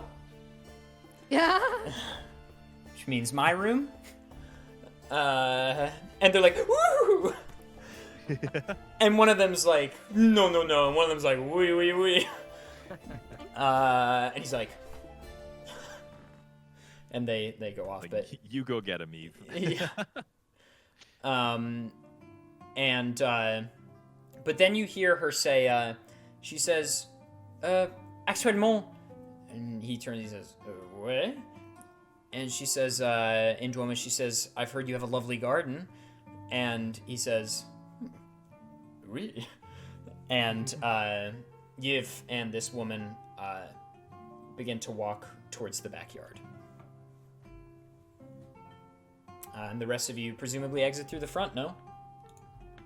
Anybody gonna come get me? Better just walk I'm, back I'm up. leading them. I'm leading them through the side door where Danath is on the porch. Okay. Yif and his lady friend exit in front of you and pass you, Danath, and Yif says hello to you briefly, because he knows you're probably with Elion. And then he and the Just lady nod friend back. continue walking to this sort of greenhouse area, and they enter the greenhouse, and then out comes the whole party. And Danath, they're all looking at you, hopefully. And I just look at everybody and just go. That's all I need to convey. You got it. Like, okay. I don't want to flip it out in the open, right? In case there are watchful eyes. So I'm holding in, but they should clearly see from my expressions that we're good. Sure. We got the goods. So, as you begin to walk, presumably down through the garden, to exit out the back gate, what's your walking order? It doesn't really matter. Actually, I think Vader and I are kind of in the middle. okay. I And was then- I was leading the party outside, so maybe Yeah. me and Danath in the front. So Haddock and Elion in the back. Yeah. You walk through the gates. Yeah, where are we heading to now? Do we have a goal in mind, or are we just getting out of there? Well, we have all 4 coins. Yeah, we have the Eeptech coins. eventually. Hopefully we have the coins. Elliot, You suddenly Check. hear, excuse me, my friend. And the man is no longer at the front. He is at the back entrance. And he's smoking the pipe. Elion, was it? We? And the rest of you sort of kind of turn around like something's going on. And he says, I just wanted to talk about your answer to the question. It's a good answer. It's a good answer. It's very clean, cut, dry. Interesting, but it's not quite right. See, I said that a simple question sort of implies a simple answer sort of implies a simple person. But there is a simple truth. A very simple truth. And that is that power comes from really only one thing. Raw, unadulterated strength. Do you know what I mean? Suppose. There'll be no need of that, my friend. To you, Hidaki says. You're in no danger. I really just wanted to see all of you for myself. After all, it's one thing for your inferiors to tell you all about him, but to see you all in person, now I get it. Now I understand. Elion, Hadak, Jader, Vaeril, Alencia, and Danath. What a crew. Perhaps you really do stand a chance. It's interesting, right?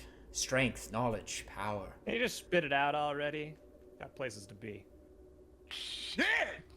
Wow. Very well. The lot of you, your understanding of what the brink is, what it can do, it's so naive. Let's see what real power looks like. And he holds up his hand, and a small blue orb of brink energy protrudes from his palm. He's not uttered a word, he has no open wounds. You didn't even feel any brink energy coming out of him until this moment, and he clasps it, and his hand begins to emanate with brink energy, and he turns around and looks at the house, and just slams the ground, and the house explodes. Rock and debris just going everywhere. The ground separates and opens beneath the home. People are flying to and fro. Burning bodies emerge from the... just screaming. People are split in twain. People walk out. Their guts spilling out of their bodies, and they vomit. There are other people carrying people, and the ground is just completely destroyed. And the greenhouse is just barely caught in it, and Yiv runs out and looks at this man, and then the man looks at him, and Yiv says, "What is the meaning of this?" And the man turns back at you, Elion, and he says, "We're both quite good at disguises, I think." And he goes like this, and as his palm clears his face, you see a very strong but mysterious-looking man with a left eye and no eye on the right. And the hat is gone, and the clothes become a more normal garb. And he says, "Well, I'm sure I'll be seeing all of you soon enough." And as he snaps, it looks like his body is like instantly strewn. Like, it's like collapsed in on his soul and flown many miles away. It's not teleportation exactly. It's like he's being returned somewhere.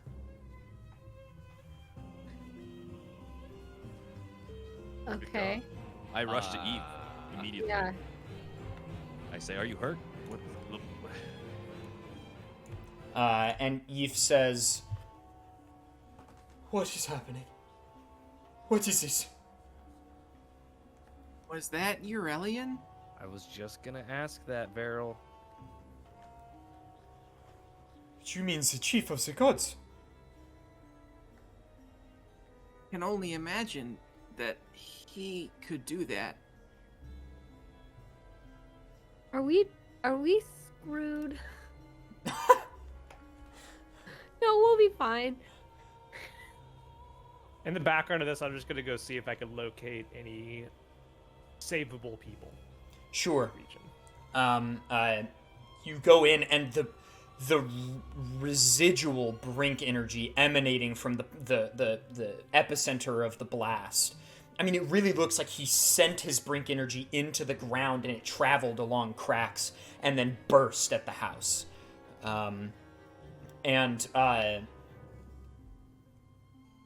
First of all, I love that discussions of his brink are going on in the chat because it feels like when JoJo characters discuss someone's stand. It's excellent. Danath,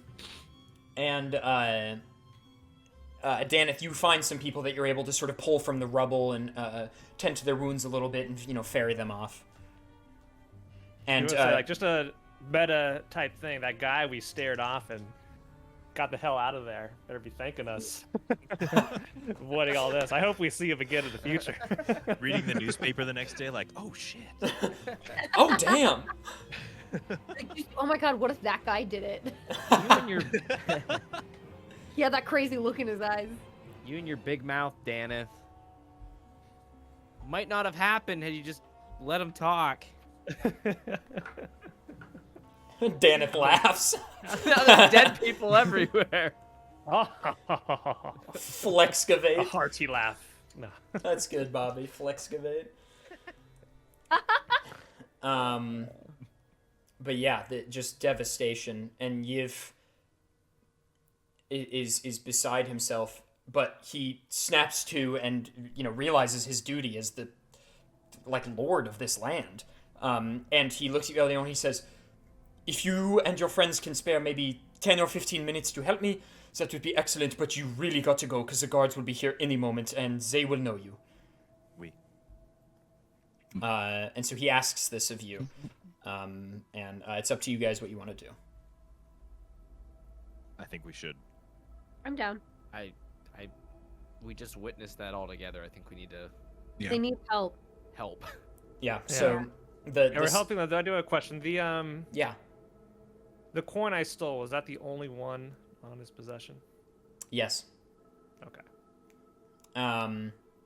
The six of you go in and you're able to save some people, not others. You wager between the staff and the patrons, maybe 70 people were present. You wager maybe 15 survived. Oh my god. Damn. And some of them are walking off, and you sort of escort them, and Yif is like, tell them to get to the, as far away as possible into the tree line. We don't know what's going to happen. More ground could collapse at any second. And you're able to save those that can be saved. And Yiffy's like, all right, go. My horses are in the stable out back. You're welcome to take as many as you need. Merci beaucoup. De rien. Thank you. And I'd rush them. I'd rush Sure. everybody over. everybody gets to the horses and you take off. And the question is, where are you going? What's left? Oh, we have We to have go the to coins. yeah. Eeptech. How are you feeling right now, Elion? Like, do you feel up at this point to go? Well, I mean, worst case scenario, let's be honest, I'm not going to survive if I walk into the city. So, I will give you my coins, and I will wait. And that is all I can do. Maybe now would be the best time if guards are going to be rushing here. That might leave the city a little lighter than usual. Right. That's true. Well, who No, are you trusting the I coins hate to to? say it, I agree with Vaeril. That's a good idea. Let's go. That's a good idea. Can I always feel go like scout it Hadak out. should hold the coins. Mm-hmm. The Hadak, I think everyone can agree, is the most trustworthy person in the group. Oh yeah. All right. What's I so am- untrustworthy about Danath? Almost everything. Yeah, I I Uh, flip my coin over, just like a little, perfect toss. Dan, if It's you a actually nice have, ping and you have everything. two, because you have Elion's first Oh yeah, one. yeah. Then I give him another one. Yeah, just Here. bam, bam. Do it Here. again. Bam, bam. Like that. Yeah. Here you go. Hadak, you have all 4 coins. You can put them away. And in interest of time, again, unfortunately, I'm sorry, we'll sort of expedite the process west. You first see guards coming from northeast, from Talair, which is sort of like a military stronghold. They come in, and then on your ride north of Adela's Peak, you do see some caravans with like supplies, like medical supplies, food, etc. Your FEMA essentially riding east to make it to the blast site, and They must have some fast channels of communication. The fastest. not the fastest. That title is held Little bombs. only by the Columnosian Military Police in Shalane in the extended adef cinematic universe. So you make it to, and Eeptech is an ancient city, truly ancient. Dwome is the first country that was established formally with proper civilization, quote unquote. And Eeptech has always been its crown jewel. And as you approach the city, on your left is and let me pull up the map actually. On your left and just southwest of you is the Dragon's Eye Lake, with the Dragon's Eye Island within it. And Elion, this is your first glimpse of your home in many, many, many years.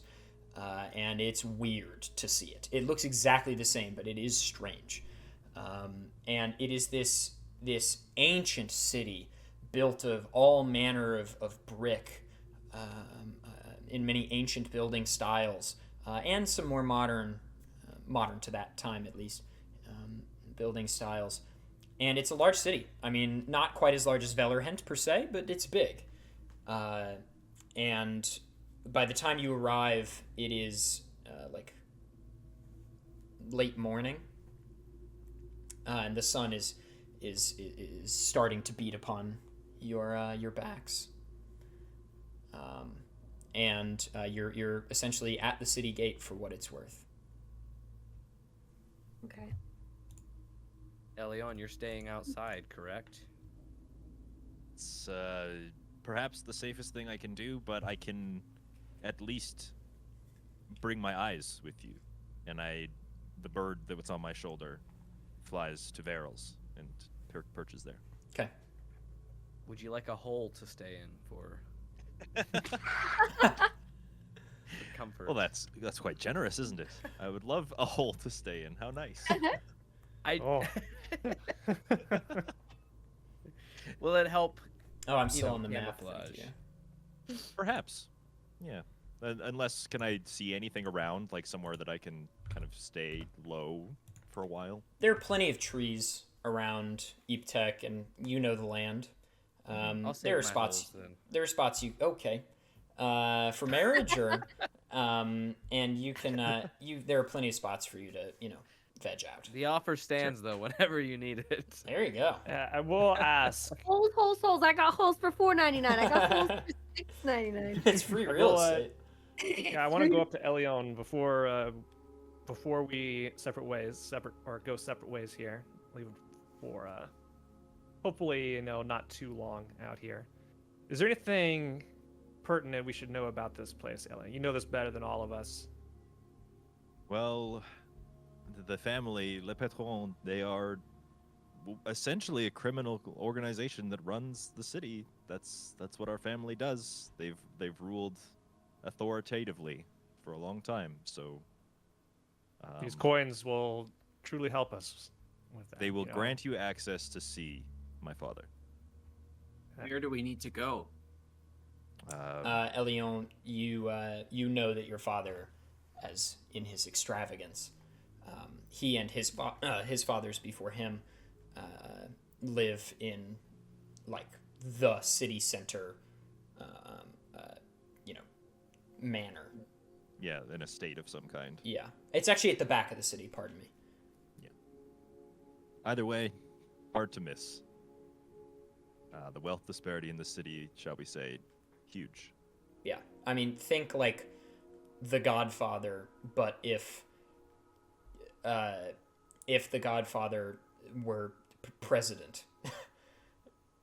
So like those close to the family are very wealthy. Those who are not do anything they can to gain favor. And that's the entire city, like how the whole city functions. Essentially, everything functions to like keep the family afloat, basically. I mean, it's not far off from how real government works. But just more forthrightedly dirty. And more paternal as well. Yes. Okay. So Well, feel like our time window is shortening to deal with less guards around. So I say, let's get to it. What's the worst that can happen, right? What's the worst thing? Oh, Do you want your clothes back? You might want to wear those in the city. Just, be a little bit more presentable. No offense. Okay. None taken. Okay, great. Bon chance. So you enter on the eastern side. That's where the main gate is, and it's just open. There's no guard presence preventing you from entering, unlike every other place you've been. And because it's kind of understood that you're gonna get effed up if you come in here with bad intentions, like, no question. And nobody has sieged Eeptech in hundreds of years, at least not properly. You enter, and the city's bustling. I mean, it's morning on a weekday, so... Oh, by the way, I guess I should say this, because I actually counted it, to be sure. At the start of today's episode, we had 18 days remaining, and now we have 17. Oh. Okay. Wow. I went through and double-checked. So, 17. So basically, the entire campaign so far has been about 2 weeks. 13 days. So yeah. So, yes. About 2 weeks, yes. So I didn't need to specify. But, you make it through the city, and we're gonna do a campaign 1 thing where it's time for you guys to be able to upgrade weapons. So there's a reputable armory in town, and I like to do shops in between episodes because I think it's really boring to watch people look at lists of stuff and be like, oh, how much is this? So in the words of every improv teacher I've ever had, no one wants to watch a transaction scene. There is a finite finish and finite end, and nothing funny ever happens. Though rules are meant to be broken. Anyway, you make it to this manor, and this is the first guard that has stopped you, and he is in like really nice armor. So are you saying that we have already upgraded stuff, or we're gonna do it after the episode? It's tough because if there's combat, wink wink, in this episode, you won't have it, but we'll just sort of retcon it that you'll have it for next episode. So we'll do it in between. You'll shop, and I'll send you guys a list of available items. So unfortunately, you won't have it for this upcoming combat if there is any, but Wink, wink. Right. Okay. Uh-huh. So you make it inside, and this guard stops you, and he says, obviously you're a conspicuous group of individuals to be trying to enter the main manor, and he says, "Attendez. Qui êtes-vous?" I just stare at him because we don't understand a word he's saying. Show the coins. Sorry, do you speak common?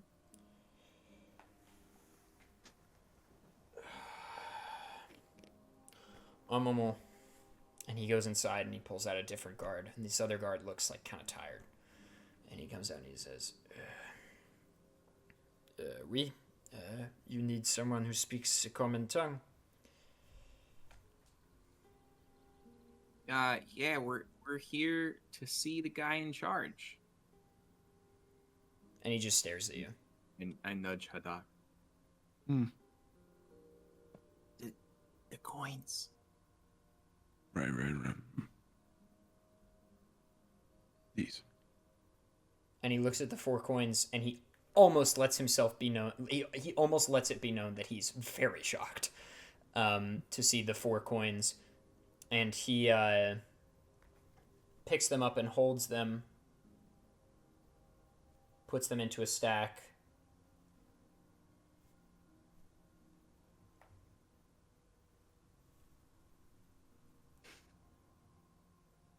And then he removes a shoulder piece, and he has a tattoo of a dragon's eye. And he places the coins to it, and they like vibrate slightly.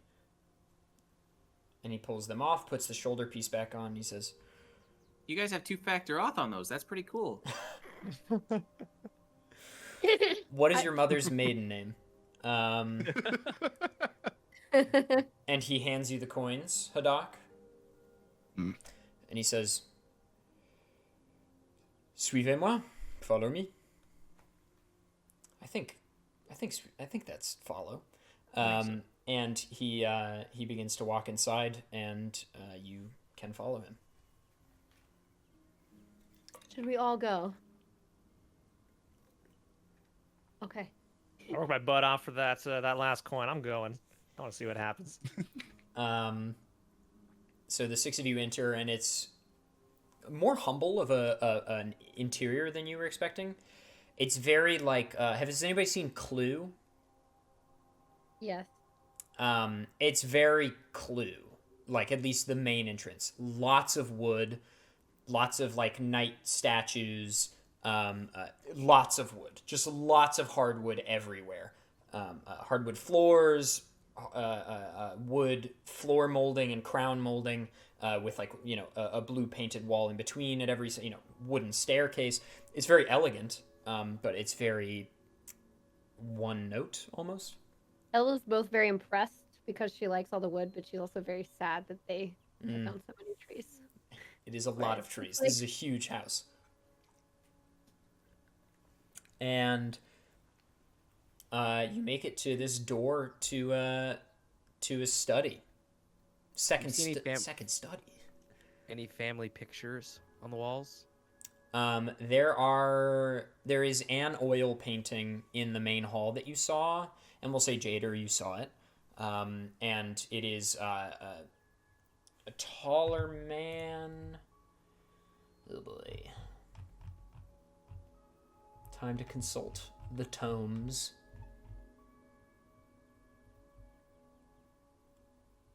Okay, I did not describe him.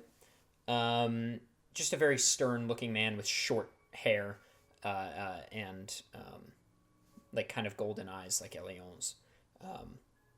Is Elion still in the picture?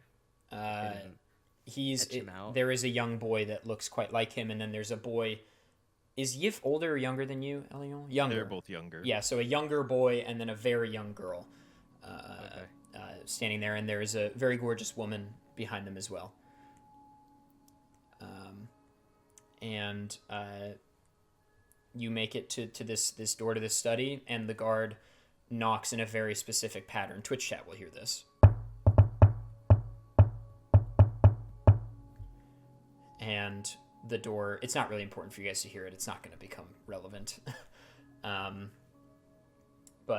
the doors open on their own, and you hear a man say, "Oh, coin is not coin. That's the noise a duck makes in French. What is coin?" Hold on, I just want to know. Coin. It's not going to say argent, is it? Because that's not very helpful. Pièce. That's right. Pièce de monnaie. And you just hear a man say, "Les pièces. Toutes les quatre. Bien sûr." And the guard pockets the 4 coins, looks at all of you, nods, and walks away, sort of beckoning you in. And you hear le père say, "Entrez-vous." Start cautiously moving forward then. And there is a man standing up against the windowsill behind his desk. Like facing away from us, like Yeah. Classic. classically expect. Hello there. Greetings. Ah, the common tongue.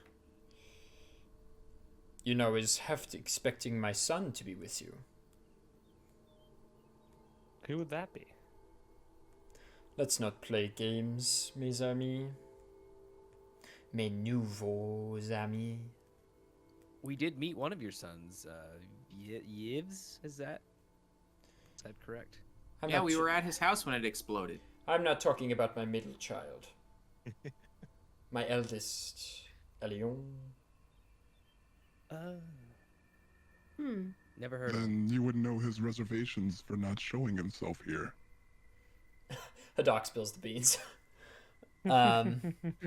And He's very heated. yeah. LePere says,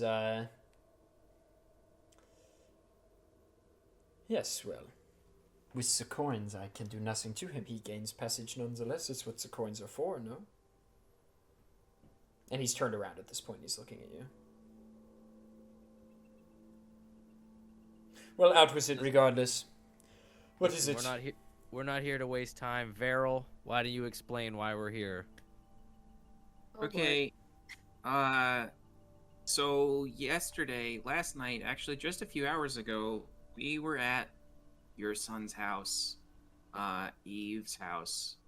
And then it exploded because a guy who we think is maybe Urelian exploded it.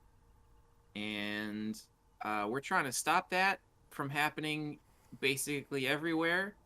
And we have talked to all the leaders of the other countries, and they said that they would help us when the time came. So hopefully you will too. Yeah. And you begin to hear some scuffling, and you just hear, I'm with them. I'm with the guys that are in there. Do you know how far I have walked? On my feet. No horse. To be here. And he just scuffles past, and Arello stumbles in the door. And he's like, guys.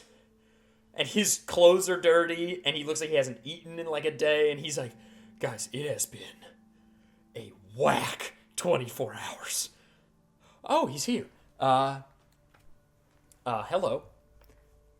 And LePere looks past all of you at him, and he goes, that's curious. Who are your parents, boy? And Arello's like, is that how you greet my just like merchants, pirates, nobody really. And LePere's like, is that so? Yep. And then LePere's like, good. Well, about your predicament, it doesn't really concern me. My son can take care of it himself. I assume he is still alive. My son would not be killed so easily. So I'm really not interested in whatever it is that you are trying to do. The gods don't really deal with Dwome very much. I think this will be a sort of insular incident. And who is to say that it was actually Urelian? Could have been anyone with a lot of brink potential, no? Well, so here's the thing. I had a dream that the gods were going to try something on the day of the solstice, and I've had a bunch of other dreams that they all came true, and so I'm pretty sure this one's going to come true. So you really should help us, because you kind of live in the world, and if the world explodes, then that kind of, that affects you a little bit.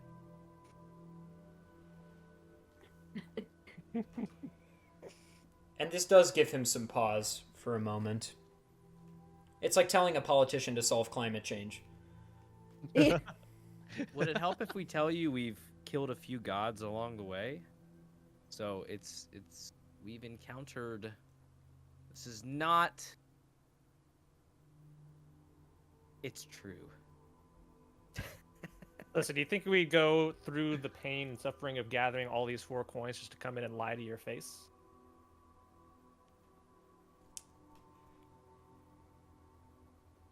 We're serious. Why don't you meet with my wife? I trust her with judgments of character, such as these. I'm not saying no, but I'm definitely not saying yes. Let's meet her.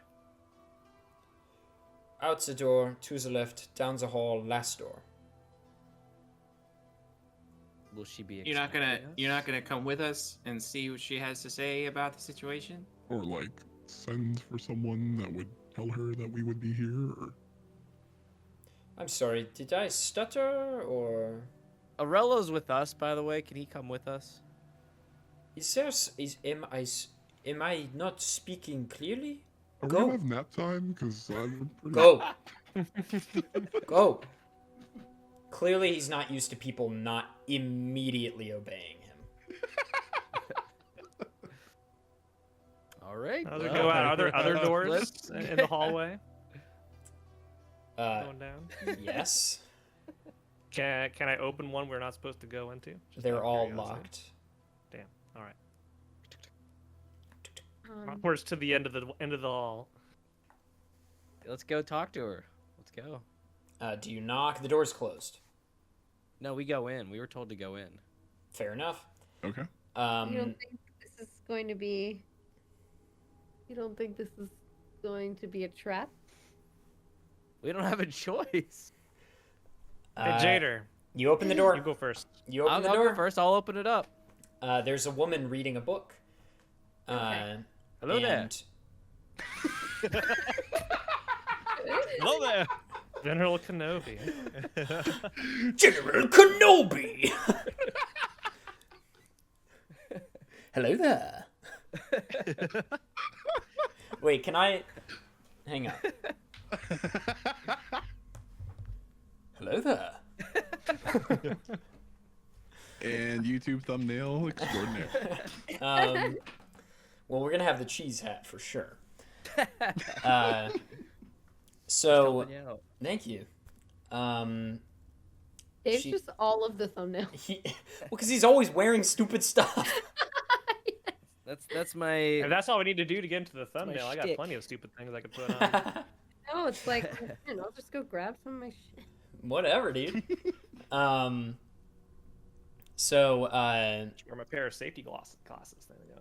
We got two of that. nice. This woman is like, hello? Can I help you? I assume my husband has sent you to Yeah, me? I'm sorry to barge in. We were told to come here directly. The raven that's on Vaeril's shoulder flies to this woman and lands on her as well. Hopefully And- she's not afraid of birds. She immediately sees it and sort of breathes a sigh of relief. And she looks at it and she says, why don't you come see me yourself? It just kind of turns its head like this. She says, well, perhaps one day.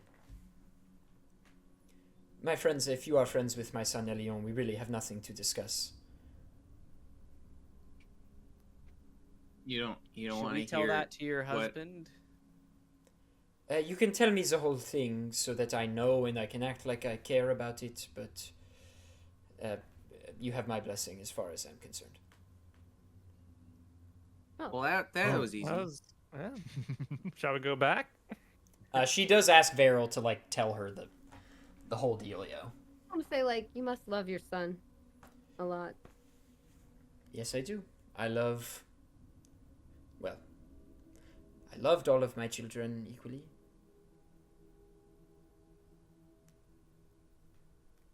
So you'll tell your husband to fight when the time comes, and lend Eeptech's strength to the battle.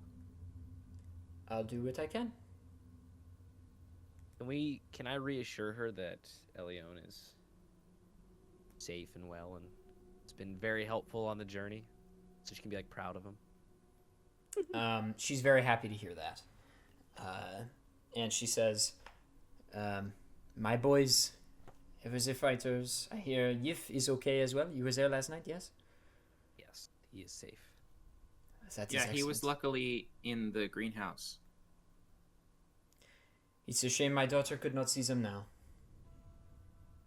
Anyway, why don't you go forth and go see my husband? The fact that you are returning to him at all means that I have said yes. One question.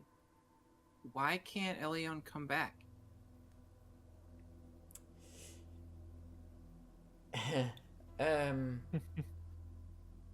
My husband is a peculiar... He's a very particular man.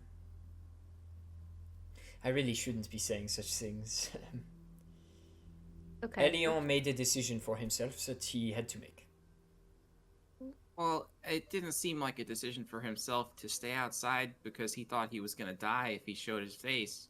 My friend, you are very forward, and I admire that, but I cannot tell you what you want to know. Elle's gonna go ahead and put a paw on Vaeril and be like, we should leave her. Okay. We can head on out. It's not really our business. Trust in that women's intuition. Yes, yeah.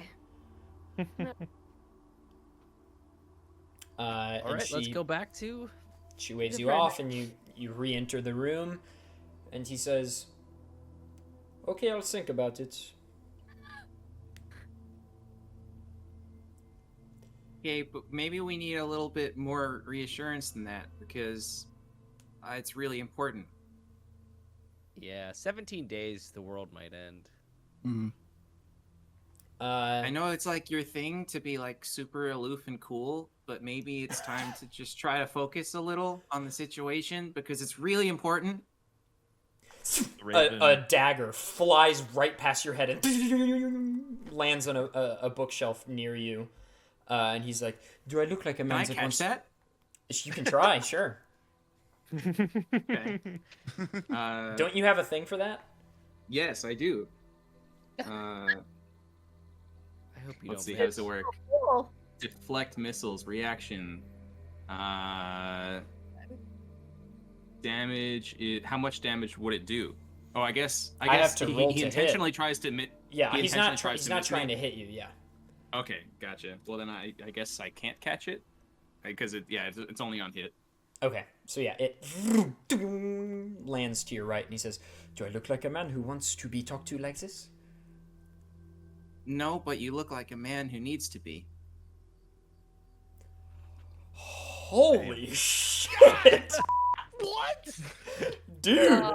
Woo!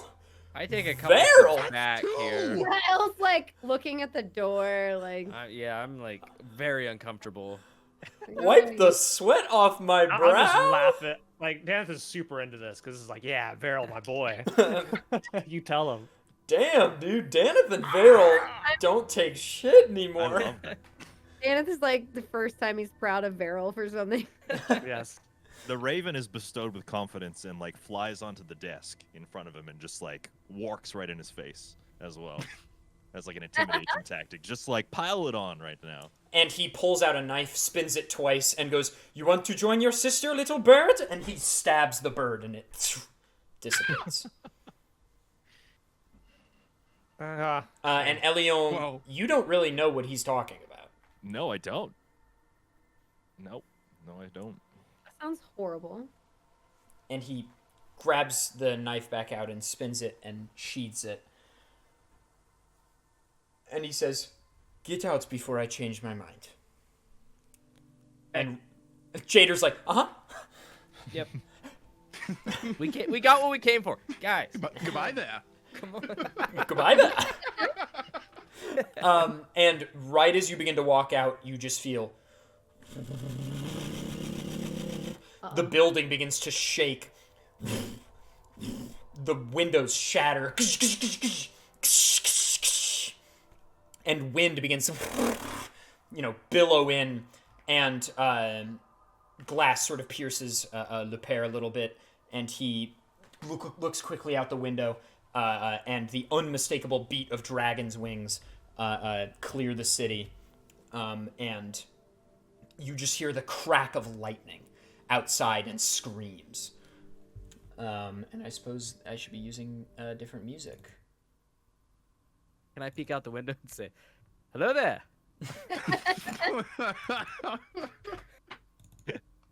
Maybe it's friendly. Friendly lightning bolt, yes. So the house butts up against the lake, and it looks like the dragon came from there, maybe circled in front of the house that you can't see, is like spewing lightning onto the ground. And I'll wait for dangers. The lightning dragon. Okay. And Dangers, you see, or Elion, pardon me, you see the dragon fully destroying part of the city with lightning breath. And it's huge. And it circles around the city once and then flies to the lake and dives into the water. Yeah. Is this your pet or something? Do you know about this dragon? And he turns and he's just almost talking to himself. And he says, "Dragons roamed this country hundreds of years before people did. Only the great ancient ones were rumored to still slumber beneath. Covetous of the newly uncovered brink, no doubt. I'm sorry. Our meeting must be cut short. Goodbye." Like, that's leaving. it? Where can we- Are you gonna do anything about this? Fight a dragon? No, I don't think so. Do we have to clean up all your problems here? My people will do what they have always done and persevere. I'm not sending my men to fight that thing. I see how it is. So you're a coward. At heart. And Sitting he up here in begins, your nice house, begins trying to threaten approach us you. with your- Danath, he begins to approach you. And he's standing right above you, and he says, "Please get out." I just do like a little thing and just go walk out. Defiance in front of him. Should we offer to fight the dragon? I don't know if For his fighting dragons is... guaranteed help? Oh, I see. Oh, I can't talk to it. Can I try and talk to the dragon? It's gone. It's in the Oh, lake. it's gone. Bummer. I'm just saying we need guaranteed help from these nations. And if this could secure that contract. I don't really want to fight a dragon either, but Well, he kind of did already say maybe yes, sorta, kinda. okay. I don't know if he had said no, then maybe it'd be worth it to upgrade from no to yes, but you're only marginally improving our chances. Fair enough. To be completely honest, when I almost drew my weapon against that seemingly god of gods, I did not think I could take it on. However, this, with my friends, might make me feel a little bit better about combat. And also that other stuff about, gaining favor with this nation as well. Well, let's go find where it went at least. So you exit, and there's a lot of mayhem. Not just in the city, but also in the building you're in. Cris is the wife. That's her name, right? I think that's her name. Yes. She's sort of inquisitive what's going on. She runs into her husband's room. And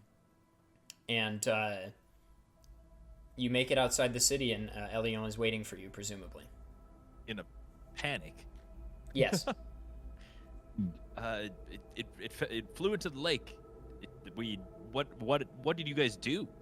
What happened? Elion, you've Nothing, heard it was everything. random.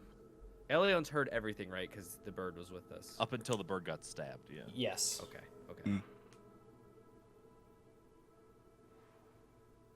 Yeah, I think Well, it may we have could something ask. to do with recent surges in Break energy in this region, but we're not 100% sure right now. Your dad's kind of a jerk. My sister. Did you hear anything about my sister? Your mom mentioned it too, that if only she could see you now. Did you not know? I didn't know. But my sister. I hope that bastard didn't kill my sister. I put But we have bigger things to deal with right now. Elion's shoulder. There's a dragon. Are we the dragon in the lake? Dragon? Dragon? It went into the lake? Yes, it flew into the lake. Is that what you guys are here for? Arello literally looks at all you guys. He's like, "Gah! Fuck! Just do it!" And he cuts his hand. And he goes, "Inverse Oasis!" And he just starts running towards the lake. Well, He must not like dragons very much. Or he likes them a lot. Yeah, or he's very excited about them. Maybe a little too excited. All right. Oh, we gotta head let's after go. him. Yep. And you start running towards the lake behind Arello, and as he reaches the lake's edge, which is not far, the city butts up against it.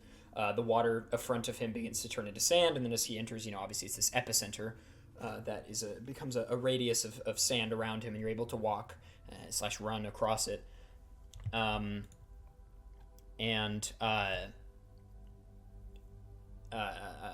Basically, he's like, he turns to Elnio, he's like, "Where?" This way. Yeah, you're able to direct, and it's really close to where the island is. And you make it there, and it's quite the run. You've run for like over a mile. This Dragon's Eye Island, you get near it, and he's like, "Okay, so we can't go down. My brink is just like sand. So like you will drown in sand instead of water. So we can't go down because it's just a sphere. Right? You get it. But let's look around, I guess." Sure. Let's look around. Okay. Is there like, can we see like any disturbance in the lake? Like, is it just like pure chaos right now? The waves. Yeah, or is it, the waves like, have super still? begun to settle. As you reach the Dragon's Eye islet, it's just flat. There's like not really many features on it, I don't think. Let me pull up the map really quick. Yeah, it's sort of just this like flat, greener than the other ground. There's lots of grass. Some of it's like charred on the edges.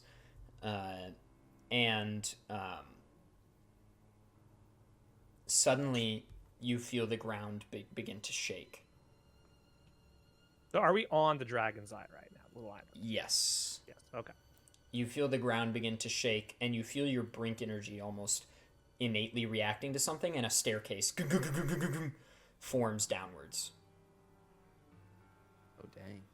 Well, Is it beckoning random, us dark, in? scary, magical staircase. What's the worst that can happen? I'm gonna go down the stairs. I'm ready for anything. Okay. All right. Let's do it. Oh, we'll fall behind. She doesn't mind. Arello releases his brink, and you begin to walk down the stairs. And Arello, he sort of pulls Hadak a little bit, and he's like, "Hey, I'm not gonna be much use down here. I don't think, like at all. Is it cool with everybody if I just like stay up top and I'm up here if you need like a quick escape or something? Because I think we've all seen that I'm not really gonna be an asset to the team." It's like, all right, Aurela, with the the dragon Yeah, decides to there's a resurface up dragon here. out there, but Good luck. Okay. I'll just run down the stairs. I'll just stay right at the top. Everybody's All right. like, all right, you don't have to come, but you All know. right, so Big Yeah. dragon. I don't think I'm gonna have we're much just putting up FOMO. with Aurela at this point. So it's like, yeah, whatever. It's just typical Aurela antics. Just putting Yeah, up with come down when you need Arello. Just putting up with him. he's What? got the fastest ship on the. The fastest ship of that exact size. This is a good man. This is a good man. He also is like, as you guys begin to walk down the stairs, apparently shit talking him. He looks at Hadak and he's like, "Hey, you didn't tell anyone about the thing that happened yesterday?" No, not in the slightest. Cool.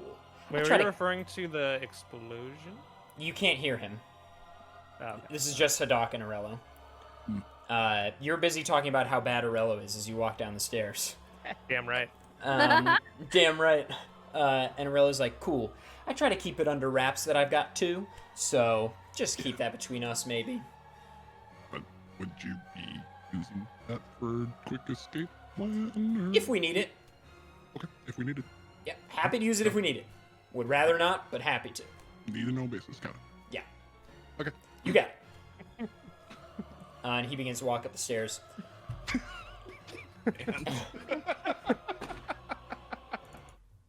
And as you walk down the stairs for a long time, similar to how long you had to go for Adela's Peaks. And I count the steps. No. I don't know how many steps there are, Fant. 1,000? I don't know. Maybe the first time I've just been like, no. Slinky down.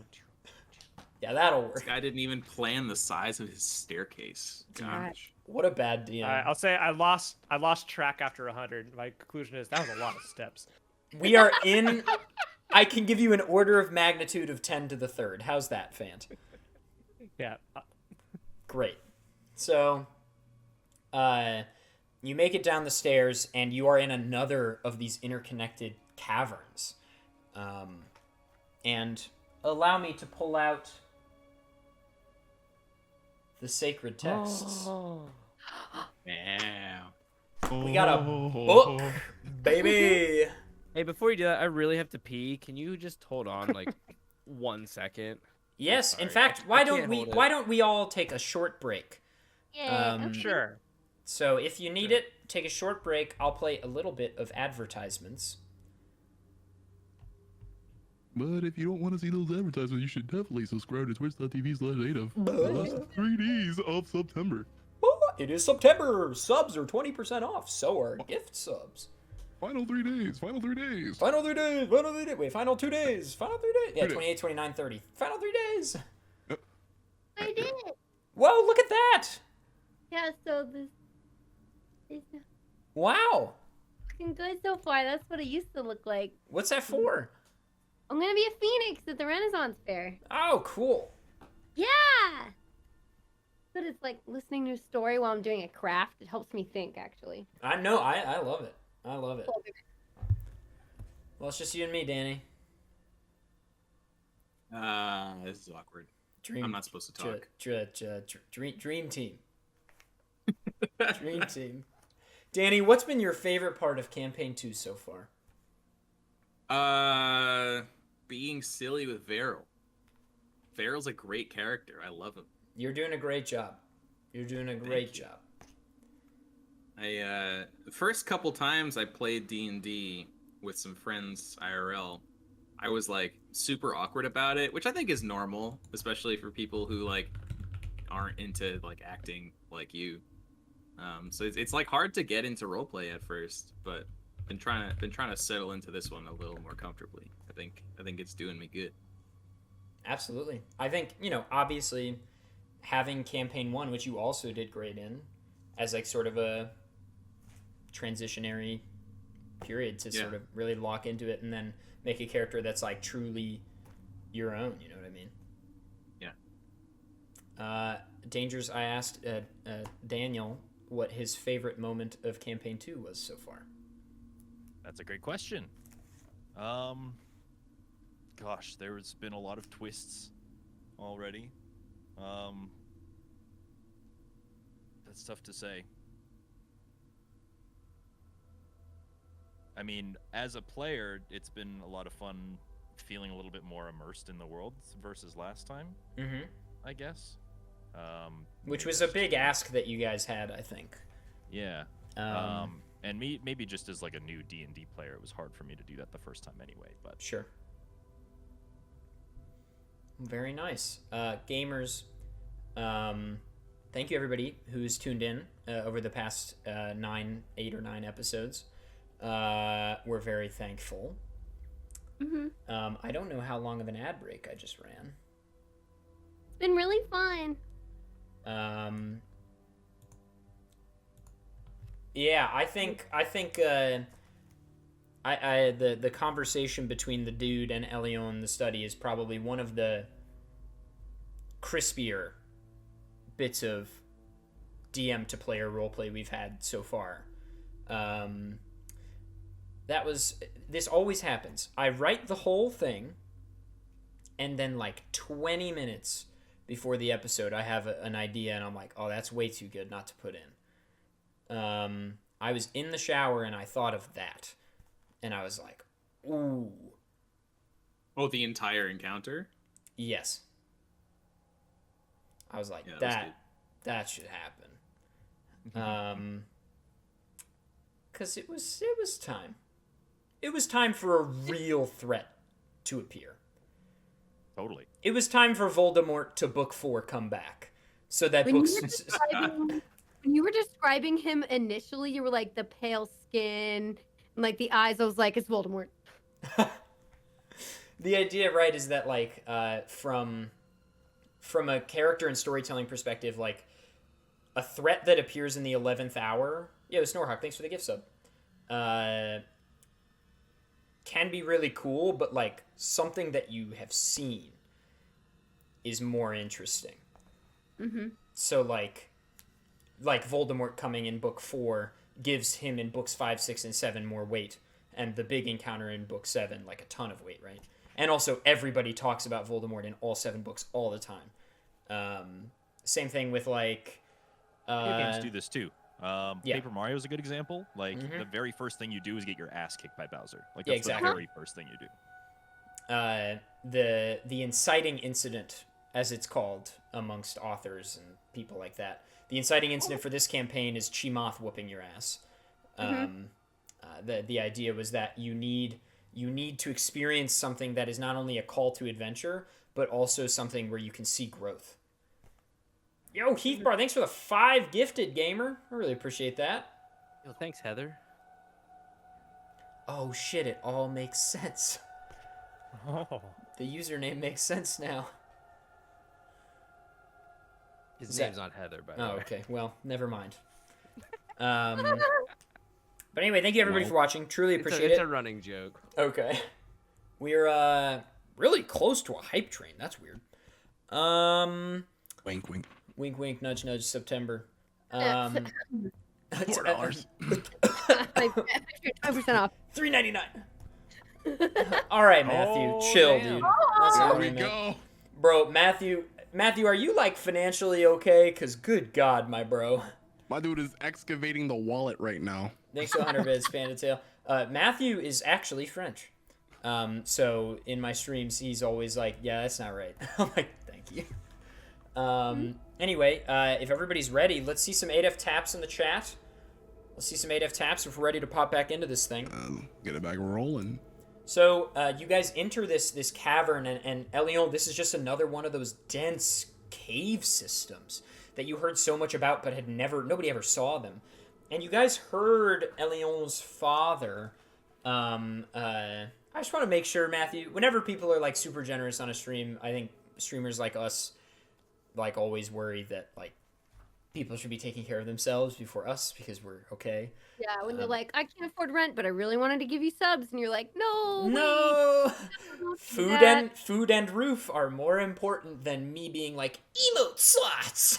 Wow. Hey, Who's ready everybody for watching, another you know what the most important thing you could possibly do is Like, watch and subscribe. enjoy the stream.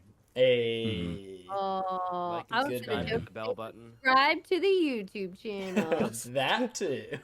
Ring that mother flipping bell, baby. Yes. Dang, dang. Ding ding. Okay. So you heard Leper as you were leaving say, dragons roamed this country hundreds of years before people did. Only the great ancient ones were rumored to still slumber beneath. Covetous of newly uncovered brink, no doubt did they wake. At 10k subs, adef will drink water. Yup. I never Can I do ask it. a question? Yeah. The guy that we have been calling Euralian, which is unconfirmed, he revealed a disguise, right? Like he removed a disguise at some Correct. point. So we saw apparently what he really looks like. Mm-hmm. Did it resemble the image we saw of the gods in that ancient painting on the side of the Adelis Peaks? Danny remembers the episodes. I was Somebody- wondering that too. Somebody pays attention to the lore. Yeah, I was wondering if that's how you knew who it was.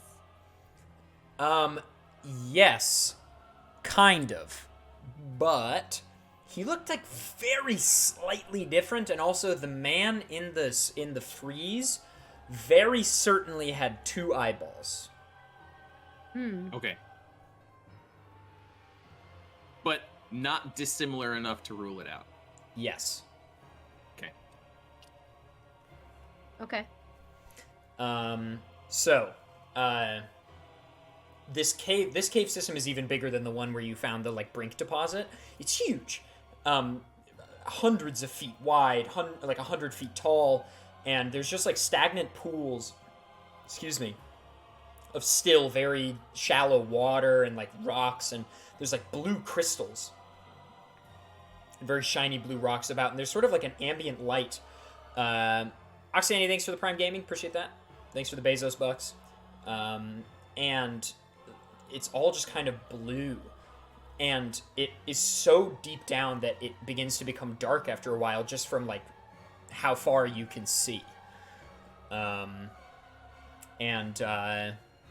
Yeah, that's the sitch.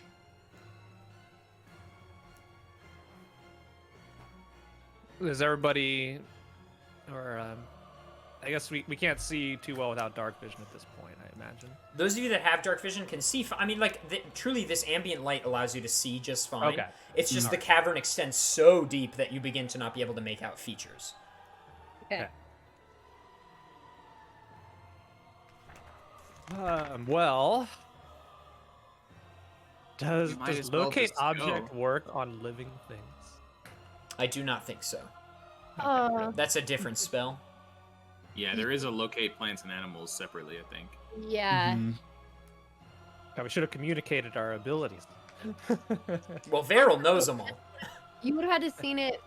You would have had to have seen it within like 30 feet, or or something. There's something about that. Anyway. Okay. Well, as you proceed forward, I presume, weapons at the ready, I assume. Yeah, is there any branching paths, or just we go Nope. straight on through It's this? just All right, this straight feels up. like a boss arena. All right, let's go. Thank you for the hype train, gamers. I really appreciate that. You walk forward for a while, and there she blows. I mean, there is just this heaping mass of blue. It's like Grum's dad. Just this, just this massive blue dragon that is covetously picking up gold and letting it slip through its fingers. But it turns to you, and it first speaks in Draconic, but then in Common. And it says, "You have brink." We got some of Do that. you? Yeah, Discord didn't like that very much. He said, "You have brink." Oh, okay. Was it? Is he asking? Yeah.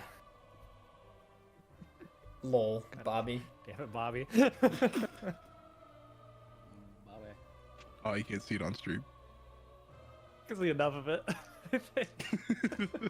Damn, I really got to figure Why- out this Discord thing. I was proud of that one. I never Okay, do it. I always you- say I'm gonna do it. and then I YouTube never gets do it. YouTube gets it. So does Twitch chat. What color is the dragon? It's blue.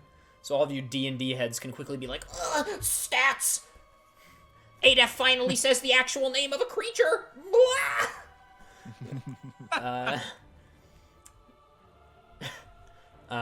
And it waits for an answer. Why do you want to know? Hungry. I'm hungry. Oh. You know, Vaeril, I feel like I get the sense that this guy likes to eat people with the brink as a form of sustenance. So, you know, Well, maybe... Are you hungry for people with brink or without brink? Because that really tells me what kind of answer I'm going to give you. What sauce would you like on your meat? You have Coke, Pepsi, okay? No. I'm not drinking Sierra Mist.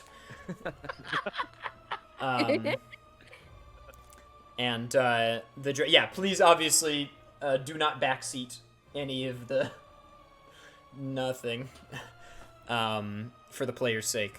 But the dragon says, "Enough."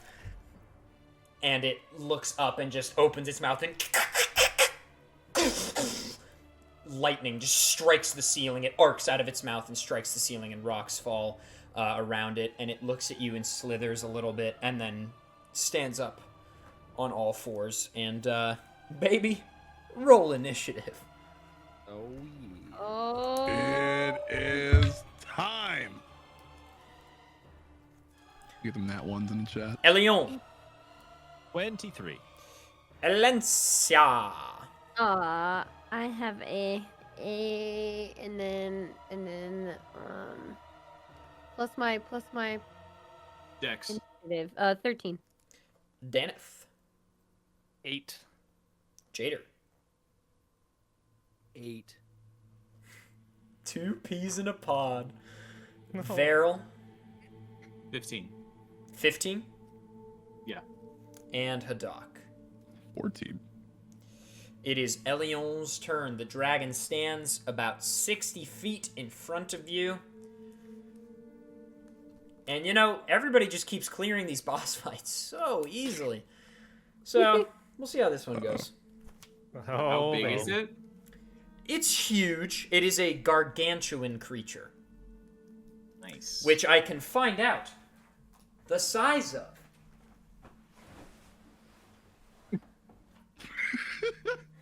Nice parkour. Hey, thanks, man. I've been training. Not For really. this one moment. For this one moment. My DM shield has this information. Oh my gosh. The That looks like an text. unwieldy object. I don't get, well, you plop it like this so players in person can't see your dice rolls. Ah. But we haven't been in person. Still It's not seems a actually wee bit intended to just go unnecessary. like this and read it like this. Maybe just a wee bit unnecessary. Allow me to gaze the ancient scriptures. I mean, it's huge. It just has an image that says it, but it doesn't say. It's huge. That's all it says. So it is taller than it is altogether bigger than your average giant. Oh. Large. I swear you're gonna say bear. I How, knew it. Taller than your average bear. It is like Smaug. It's like Smaug size. Smaug. No. A small dragon the size of a large dragon. An 8-foot tall poster of an 11-foot tall penguin. It's a. That's a big I, penguin. I was once playing Jackbox with some friends of mine in high school, and we were playing like the drawing game, and someone wrote an 8-foot tall poster of an 11-foot tall penguin, and all of us cried for like a half hour. It's like the funniest thing I've ever heard. It's an 8-foot tall poster of an 11-foot tall penguin. What does that mean? Is it the penguin that's squished, or is it cut off? There's so many questions. And the person did not reveal who they were that wrote it. That was probably the best part. Anyway, up first is Elion. Excellent. Also, this is a big one, so be at the ready with your choices. Totally. I will start by casting Bane, then, which is the anti-bless. Can we get some anti-bless? I can't. You're somehow- kind of doing it. That'll work. Yeah, my hands were not together at all. So I just choose the dragon. Okay. They must make a charisma saving throw. Okay. Against what DC? Oh, it's a crit 1, baby! Let's go. Oh. There you go. So whenever you fail the saving throw, any attack roll or saving throw before the spell ends its concentration a minute, so 10 turns, target must roll a d4 and subtract whenever they make an attack Pog. or a saving throw. Pog! That's pretty cool. Pretty good. And then, as is tradition, I will use my bonus action to provide a mantle of inspiration. Everybody gets 8 temporary hit points maximum, and you can use your movement as a reaction right now. Would anybody You like said to it's do 60 that? feet? Yeah, it's 60 60 feet feet away? away. Yeah. I would like to move 10 feet closer. Okay. I'm gonna move my full 25 movement speed closer. Okay. I'm gonna move my full 30. Okay. I'll move my full 30 closer. I just want to go off to the side, so I'm not directly in front of it. Okay. But I want to remain. I want to remain far from it. Sure. And for the rest of you, are you like in a line? Are you clumped up? What's the distribution? I'm aiming to get at the back left foot of the dragon. Okay. So I'm heading So that direction. specific. That's a You very really I've very played enough MMO dragon fights. I know where to stand. Danath has got a plan. Yeah. I feel like me and Hadak are running together, yelling. mm. Battle Yeah, cry. I mean, I do want to be like right in this dragon's face, you know. Bobby, is that the miserable pile of lies? A miserable pile of secrets behind you? Yeah, so it is that very room, just with an empty Xbox template. What is a man? What is a man? Excellent. D&D Beyond says Gargantuan is 20 feet by 20 feet or larger, which is huge. Yeah. Holy. So it occupies 4 squares minimum. That's just its like footprint size. Yeah, exactly. Doesn't say anything about its height. Right? Yeah. Excellent. Is that it for you, Elion? I'll use my movement to join L Okay. to the side. Up next is Perfect. dragon, which, if someone would like to look up the French word for dragon for me, it's probably like dragon or serpent or something like that. I feel like I should know that. The dragon has just so many options. But guess what? He's just gonna move on. Well, would he like to do his fun thing first? Yeah. What was that twang? That fun thing? That fun thing thing. for the blue dragon. That fun. Honey, you want to show off your fun thing? It is going to move forward. It's just going to paw forward, moving towards Hadak and Jader. And it is first going to use Frightful Presence. Each creature of the dragon's choice that is within 120 feet of the dragon and aware of it must succeed on a DC 20 Wisdom saving throw or become frightened for 1 minute. A creature can repeat the saving throw at the end of each of its turns, ending the effect on itself on a success. If a creature's saving throw is successful or the effect ends for it, the creature is immune to the dragon's frightful presence for the next 24 hours.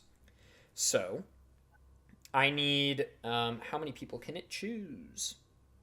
It looks like just pretty much everyone. Did you say aware or unaware of its presence? If you're aware of it. Oh, okay. So I need everyone to make... I think everyone needs to make a DC 20 Wisdom saving throw. 20. Please. I have advantage on these right now. Great. Roll 2, baby. Take the better one. Yeah. So this is saving wisdom saving. You said. Fant, you are muted, by the way. I need a 20 or better. Oh boy. Oh, do you have +0? What are my saving throws? Once you've rolled, just raise your hand if you succeed. What's the 20. What am I- 20 or higher. I'm scared. Wisdom. And it is wisdom. Okay. Kind of regret running, yelling at the dragon.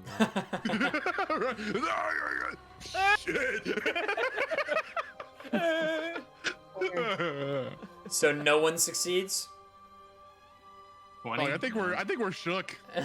Like, lack of better It phrase. just Like, stands and looks at you menacingly with its eyes, its deep blue eyes, and its horn sort of emanates electricity, and it's very frightening. It's just standing there. Menacingly! What does that do to us? We're about to find out as soon as Adef remembers. A frightened creature has disadvantage on ability checks and attack rolls while the source of its fear is within line of sight. The creature can't willingly move closer to the source of its fear. Damn it. No back left feet for you. And now it's going to attack. It is going to bite at Jader.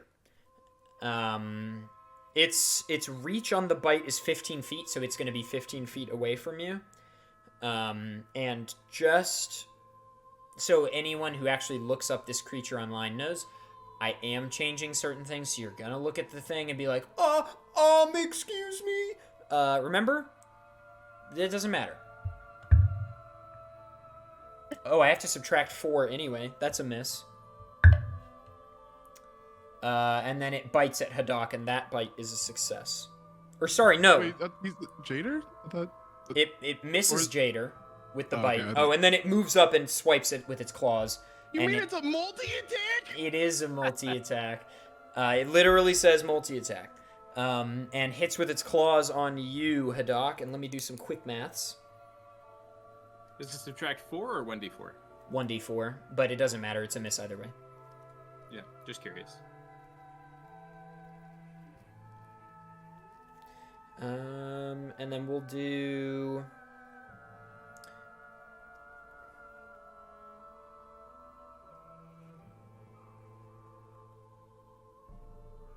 Okay.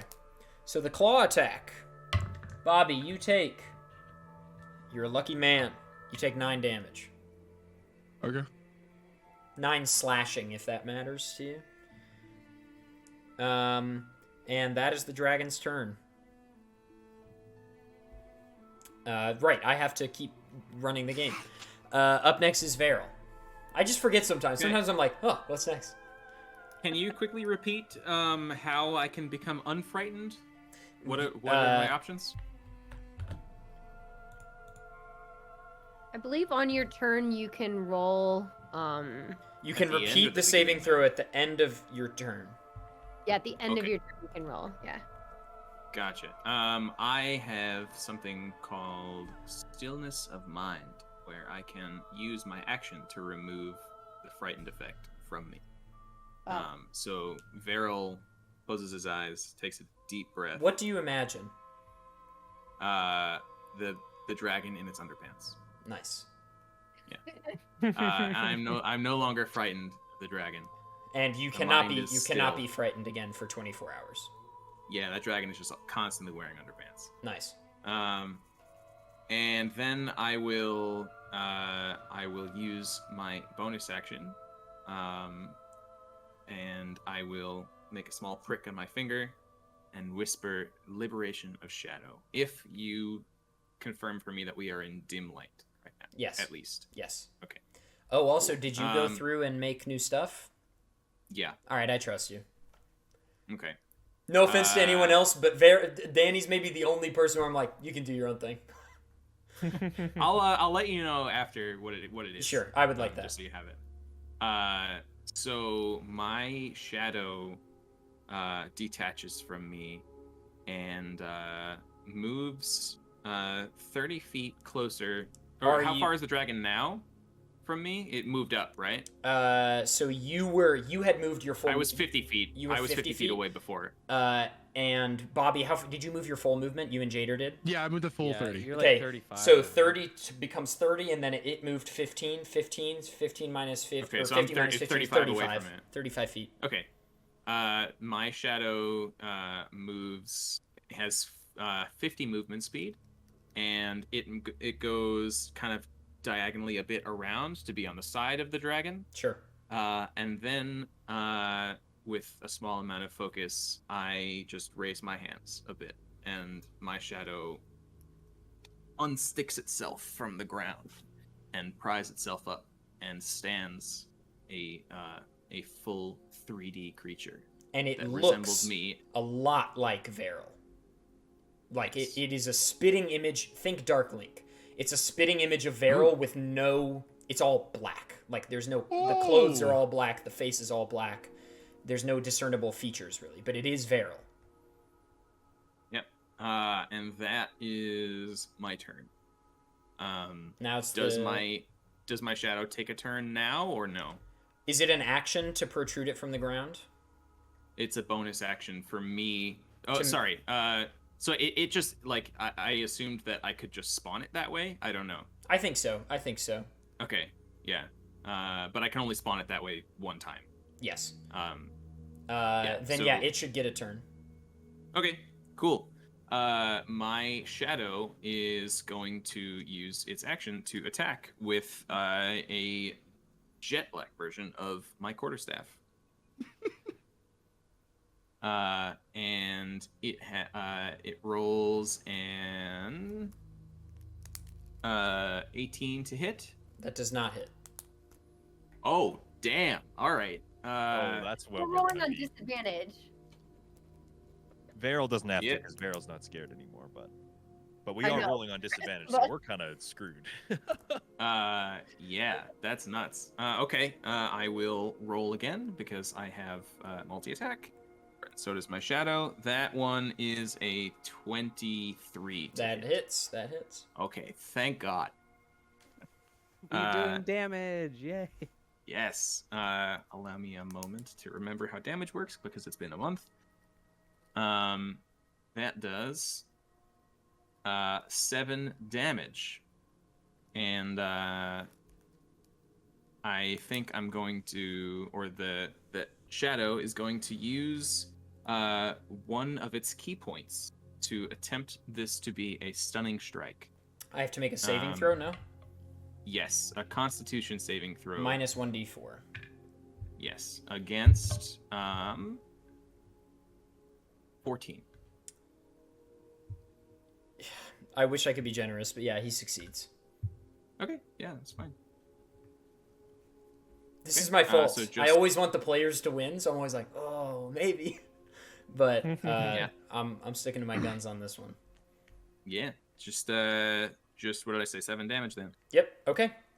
Up next is Hadak. Jesus. All right, that's a lot of buffs and debuffs rolling around. So obviously, I gotta lay mine on at the 4th spell level, Ooh. just so I can target everybody in this party, Including yourself. including myself. That's right. We bringing out the blesses again, right side up, and the plus 1d4 to attack rolls and saving throws and whatnot. As a bonus action, I'm going to cast my spiritual weapon. If I can't move forward, then my spiritual weapon very well might. So it's able to move 20 feet. I'm pretty sure that's the adequate distance. So I'll do that, and I will attempt to take a swing at it. Spell attack with the bless modifier. And that's a disadvantage, right? Or do I for frighten? Yeah, because it's your spiritual weapon. Okay, all right, never mind. That's a 12. Yeah. Okay. Is that So your turn? it's You one. can now roll a d20 to try to. The question is, do you have to roll with disadvantage? Surely not, right? No way. That would be. That would only. I'm gonna only say on the no. attacks, I'm gonna say right? no. It is on saving throws, but I'm gonna say no for a house rule. I just think that's stupid. So you roll a d20 and add bless. And your or wait, is it a wisdom saving throw? Add bless. Yeah. This is the wrong. Or 19? Nope. This is what, DC 20, right? It's DC 20. Yeah. Yeah. Oh, I'm still shook. That's my turn. Okay. Up next is, I believe, Valencia. Yes. So I will. So okay, with bless, I don't know why I've forgotten. Is Sure. that when you roll to see if you hit or after? When you see hit. if you can hit. Okay, great. Thank you. That's good. I'm gonna go ahead and activate my brain. Sure. Just gonna do a little like, hey, virtuous beast coming in, and then I mean that's the main action. So then for a bonus, I think we'll just use a hunter's mark on the dragon. Okay. I can be ready to attack next turn. Sure. You can also roll a d20 with yeah. bless wisdom saving throw. Yeah. And you have advantage on that as well, don't you? Wisdom saving throws? I do. Yeah. So instead of I don't. Yeah, need I that think actually I'm not going to give you the advantage because I'm already not giving the disadvantage. So we'll say just 1d20, roll a d4 also for bless on top, and Right. add wisdom saving throw. That's not gonna work because I got a 15. 15 on the die roll? No, it's 7 and then Oh a yeah, 3. no. Because I was going to say maybe. Okay. 13. Oh well. Up next is Danath. All right. Well, my plan has been foiled. Mm-hmm. So, well, I think I'll just do a standard turn to see if I can actually hit something, try and break out of fear before I, try to do any other sneaky things. But I'm going to go ahead and cast Hunter's Mark Mm-hmm. on the dragon. And then I'm going to go ahead and engage a multi-attack. Right here, see if one of these can miraculously hit. I roll twice, essentially with disadvantage. Okay. As a 1 and a 2. And we'll try again. That is a 4 and a 6. Okay. So I'm not even going to roll the other dice. That is complete failure on my part. Yes. And, well. And you can now roll a d20 with bless. I think, yeah, I got to roll a d20 to see if I can break out of this. And no, That's I'm not. 11. I'm No, not it's not gonna punishing. happen. I'm not punishing Alright. the crit one. I just don't want to. Up next is Those are some rolls. Jader. Jader. All right, how far away am I from the dragon? 15 feet? 10 I feet. think. 10 feet. 10 feet. Is that potentially close enough to use my sword? How long is my sword? No. Melee I think- range is 5 feet. Well, Okay. I don't think your sword has reach. Yeah, melee. Some melee weapons have reach, but I swords really do like not. stretch it out. Vorpal it. You blade. can just tickle him with the tip of it right there. See if he's ticklish. Right into the Nobody's armpit. tried it yet. Jader, do you use a long sword, right? Yes. Pretty sure it's still 5 feet. Very few have. Yeah, it's reach. usually like pikes or. Yeah. Yeah, I don't think it has reach. Okay, that's fine. Well, and I can't move forward. Oh. I have running long jump. That counts as moving. Right, I should have used that before when I had the chance. Anyways, I guess I will, since I can't reach, I am going to use my brink to hopefully make the dragon prone. Sure. So I'm going to put it under its back 2 feet. Okay. Maximum, I assume. Is it on all fours? Yeah, it's on all fours. Okay. Yeah, maximum, please. You have to make a DC 16 strength saving throw. It does not have a bonus to strength saving throws. And it fails. Go. So on fail, creature is knocked prone and takes damage equals depth of hole, which is 12 feet, plus 1d4. So 12 plus 1d4 Yeah. does 14 damage. All right. And I would like to use... And he's prone now, right? He is prone, yes. I really want to see how this plays out in the world. Like a little hole opens up under a giant dragon and just completely topples over. I would like to use my extra attack, if possible. And To do what? try and shoot an arrow at it. Sure. So I'm rolling with this disadvantage. Actually, what does that wait. mean? I don't think Brink is an attack. It's an not action. attack. Yes Okay. or no? Well, I'm gonna try and shoot an arrow then. And so, if I roll with disadvantage, what exactly does that mean again? Roll 2d20s, take the worse. Okay, that's what I thought. Well, if the brink was an action, then you don't have an action with which to attack, right? Yeah, Yes. because it's only multi-attack only triggers if you do an attack, I guess. What does extra yeah, attacks say? says can use on every turn with just says can use on every turn. That's it. Well, that's a little oversimplified. There was probably more, but I probably Oh, sorry, extra attack or multi-attack? Extra attack. It's extra attack. That is different. Gotcha. Okay. If you use your action to cast a cantrip or do anything else but attack, then you haven't taken the attack action and you don't get to take a second attack. There it is. You do not get to attack if you didn't attack. You could Okay, use so Second Wind. That is an I'm ability not you gonna have. use it yet. Great. Right. That's fine. I'm not gonna use it. So yet. that's probably your turn, my friend, unless you got something else. Yeah, I'm gonna roll for hopefully to be unfrightened. Yeah, roll d20 and then add a d4. And your wisdom saving throw. 17. No. 18. Did you roll the d4 yet?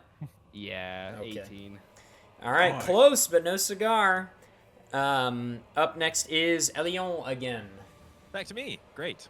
Okay, so we're having a bit of a tough time with this dragon right now. Luckily for all of us, I have something called Counter Charm. As an action, I can start a performance that lasts until the end of my next turn. During that time, me and any friendly creatures that can hear the song have advantage on saving throws against being frightened or charmed. Cool. So now you all have advantage on your rolls. Thank you. Hooray! Plus the default. Yay. The performance ends Elion. if I'm incapacitated or silenced somehow. So Okay. as a dragon, I just gave you a way to fuck everything up. Is that your turn? And then as a bonus action, I will use Bardic Inspiration on L next to me. So L, you now have a D8 that you can add to, what is it? A lot of things. Attack rolls, saving throws, healing spells, But only once. and ability checks. Yeah, you only get one D8. And it's before I tell you if it succeeds or fails. Correct. Right, right. Can But I Okay. ask a could quick question? potentially help you with your saving throw also. So it's 1d8 that I can use for almost anything, and I just use it once. And you use it after you roll, but before I tell you whether you succeed or fail. About the only thing you can't use Bardic Inspiration dice for is damage. So, Okay. Okay, cool. and yeah, that's my turn. Excellent. Really quick question. Yeah. So if we have disadvantage because we're frightened, but then we have the advantage from. The advantage is only on the frightened saving throw. Okay. Yes. Okay. Thank you. Which I guess I should roll now too. Yes. That makes sense. Yes. Okay. Do you get advantage yourself from your own He does. performance? Yeah. Yeah, it's not gonna. I fail. Okay. Up next is Dragon! And you know what? Gosh darn it. The dragon is just going to... Oh, I didn't account for that. We'll call that... that. The dragon is going to swipe with its tail at Vaeril's shadow. Oh, I don't know if I didn't think about shadow damage because it never was able to take damage before because it wasn't a thing that existed. It should have your armor class and...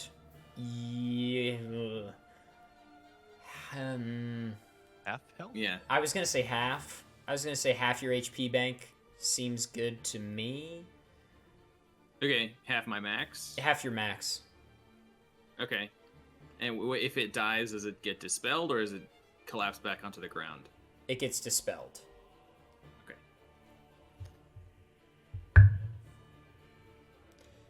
Hey, does a 26 hit? I'll have to check. You have to check on that one.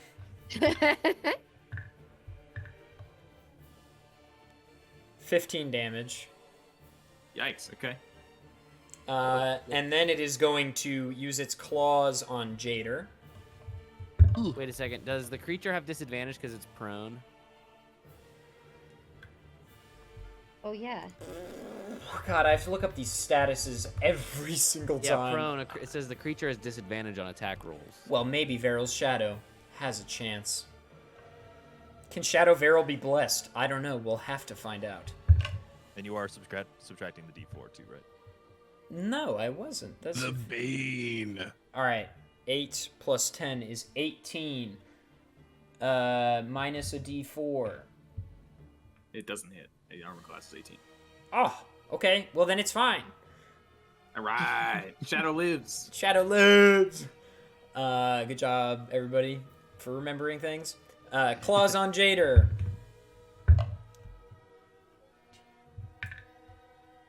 15. Hits. Wow. You don't have your shield out, big guy? My armor class is 15, so With the shield? yeah. We gotta get you some new armor, big guy. Yeah, we do. No, we did happen upon a shop. We did. Well, that's weird. When did that happen? Without a shield, my armor class is 13, dude. Everything hits me. Oh, this song rocks. I don't know what it is. It's such a good one. 13. 13? Okay. Which boss is this, Bobby? We've done it. Is this from one of the DLCs? It's DS3. It must be DLC because I don't recognize Yeah. it. Okay. That is gonna be the dragon's turn. Up next is Vaeril. Okay. Let's see. I'm going to run right up to the dragon. And I'm gonna draw my quarterstaff. Oh, what would it take for me to shove somebody? Like action, bonus action. Sometimes this is done as a feat, which I don't put in my campaigns. It's like a Pathfinder thing, I think. Could I spend some of my movement to do it? No, I think it would be an action. Okay. I won't shove anybody. I was gonna say maybe I'll like shove somebody in range so that even though they can't move forward, they unwillingly get moved forward so they can attack them. I'm gonna not do that though. So I'm just gonna run right up to the same foot that my shadow was attacking, but my shadow's on the side and I'm in the front. Yeah, exactly. We're gonna play off each other. Just gonna beat the shit out of this foot. In classic Lucius style, that was your character, Lucius. right? Yep. 22 to hit. Hits. Okay, and damage is max 13 on that one. And then I'm gonna use my multi-attack to roll again. Actually, before I do that, let's attempt a stunning strike on that one. Okay. So Constitution save against 14. And he does not have disadvantage on this, just minus the D4. Yeah. Yeah, it's a success. Okay. Rolling again. That one is a 15 to hit. Does not hit. Okay. And then I am going to use my bonus action to teleport 50 feet away, back where I came, back behind Okay. Jader. And the shadow's turn? The shadow is going to do mostly the same thing. 24 to hit. Hit. Okay. Also max 13 damage. And also we're gonna try to make this a stunning strike. I'm trying to stun this dragon, dude. Success. Jesus. Let's go. Wait, success for the dragon. Oh, no, success for you, sorry. Let's go. Oh, okay. Sorry. That's different. You rolled a 3. Okay. Great. So the dragon is now stunned, which means he cannot take actions or reactions. He can't move, can speak only falteringly, automatically fails strength or dex saves, and all attack rolls against it have advantage. Wow, that combos really nicely with Jader, actually. So Oh yeah, it can't how even does it get up. It's still, it's just gonna be, it's just stuck there. It's just on its side. Well, just failing strength stuck. saving throws is like Jader's whole deal. So True. does that balance out and we now just roll a regular attack dice if we don't have advantage? Yes. we've had attack no and yes. disadvantage and advantage cancel. That's, Yeah. That's right. It's like negative times That's a good. negative. Okay, that was the first of the Shadow's multi-attack. Second one is a nat 20, baby. Let's go. All right. Wow. So, Oh. Do it, 10 damage dice. This chapter is just called Jader versus the dragon, right? I know. Or Vaeril, you mean? Vaeril, you Yeah, mean? sorry, yeah. Yeah, Vaeril has done the vast majority of the damage. I dug a hole. He is soloing Jader dug the a hole. dragon. He's I dug a soloing. hole. Leroy! Jader digs a hole. Solo the raid boss. That's 14 damage on this hit. Okay. And then the Shadow is going to teleport 50 feet away in a perpendicular direction to where I teleported, so like sideways. Sure. I think opposite side of the dragon from where Alencia is. Okay. That is correct. Hadak. Yes, my turn. Yes. Cool. All right. Faltering blue dragon that can still potentially rend me. You still can't I'm gonna- move forward. That's a And problem. I'm gonna make sure that it doesn't continue to move forward because it's right in front of me, and I'm gonna cast a spell at this third spell slot called Spirit Guardians. What that does is that it creates a 15 feet radius force field between me and the dragon.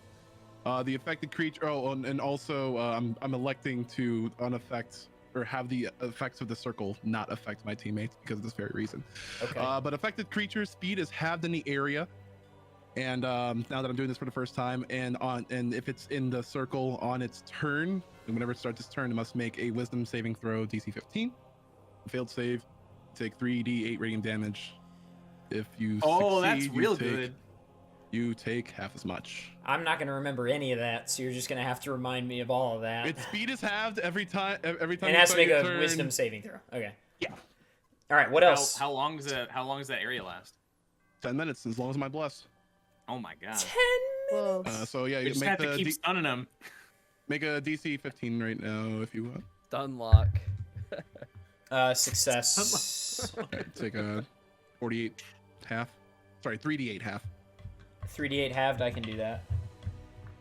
Out to one cycle this dragon, dudes. 19 halved.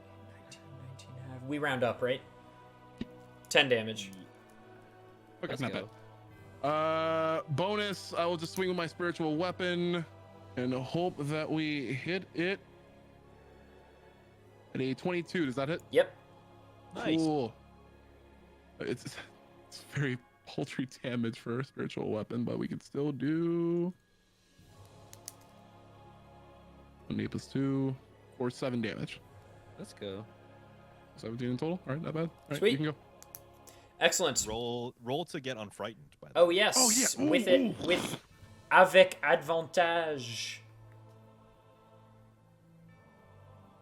And bless. Yes. Oh my god. Nice. One yeah, one that down. That was a 21. Excellent. All right. It is Alencia's turn. Hi, I'm gonna try to shoot him. Hi. That's what I do. I Roll just do that. my arrows. Here we go. And you've notched the bow, I assume.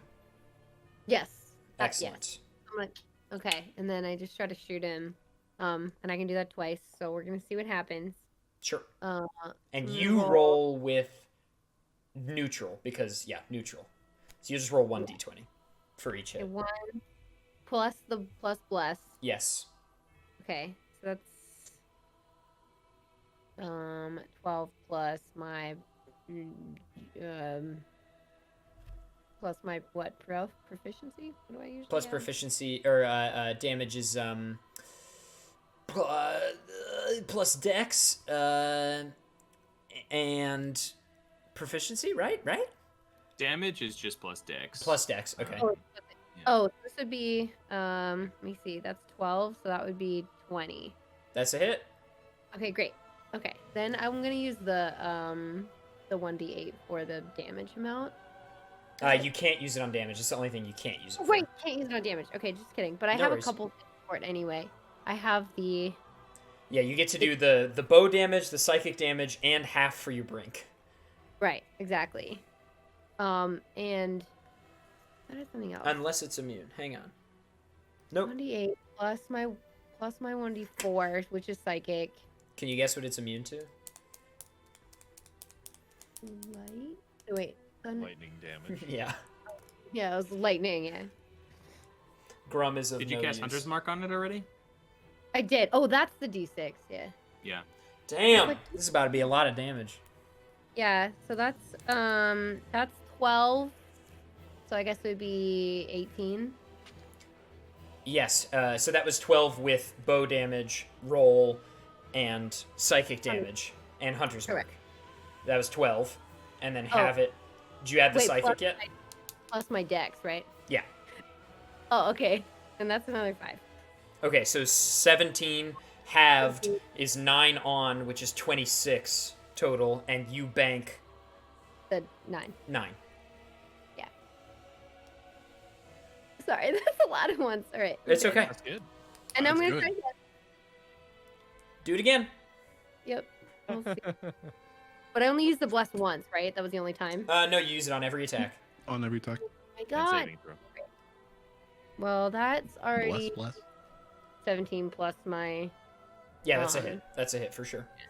Okay, cool. Okay, let's do it all again. I'm just gonna roll all 3 of these, and then So that's 10, 15 this time, and then the 15 halved is 8 plus is 23, cash 8. Yeah. Okay. So now I have 17. Bang. Quick. Okay. Now roll to unfrighten. Yes, Yes. roll 2 d20s and add bless to the better one. And your wisdom saving throw modifier, obviously. Okay. Oh. Oh no, that fell. Hang on. I'm sorry, everybody. That's okay. Nope. Felt like a 5. Okay. Okay. Up next is Danath. All right. Well, Is it time? I have 1 arrow left in my quiver. I'm gonna hope to make it count. So, everything else is as is. I still have 100 mark on it. I can't move. I You don't wanna realize move you're the away. only person counting arrows, right? Yes. Like in the whole campaign. Characters, NPCs, enemies. Well, I think it's an important detail. I'm not Legolas here. Just has an infinite quiver. I respect it. All right. Here we go. Okay. That is 16 plus 8, 24. Yes, hits. that's a hit. I want to aim it straight at the dragon eyes. Okay. And not that it matters. And the damage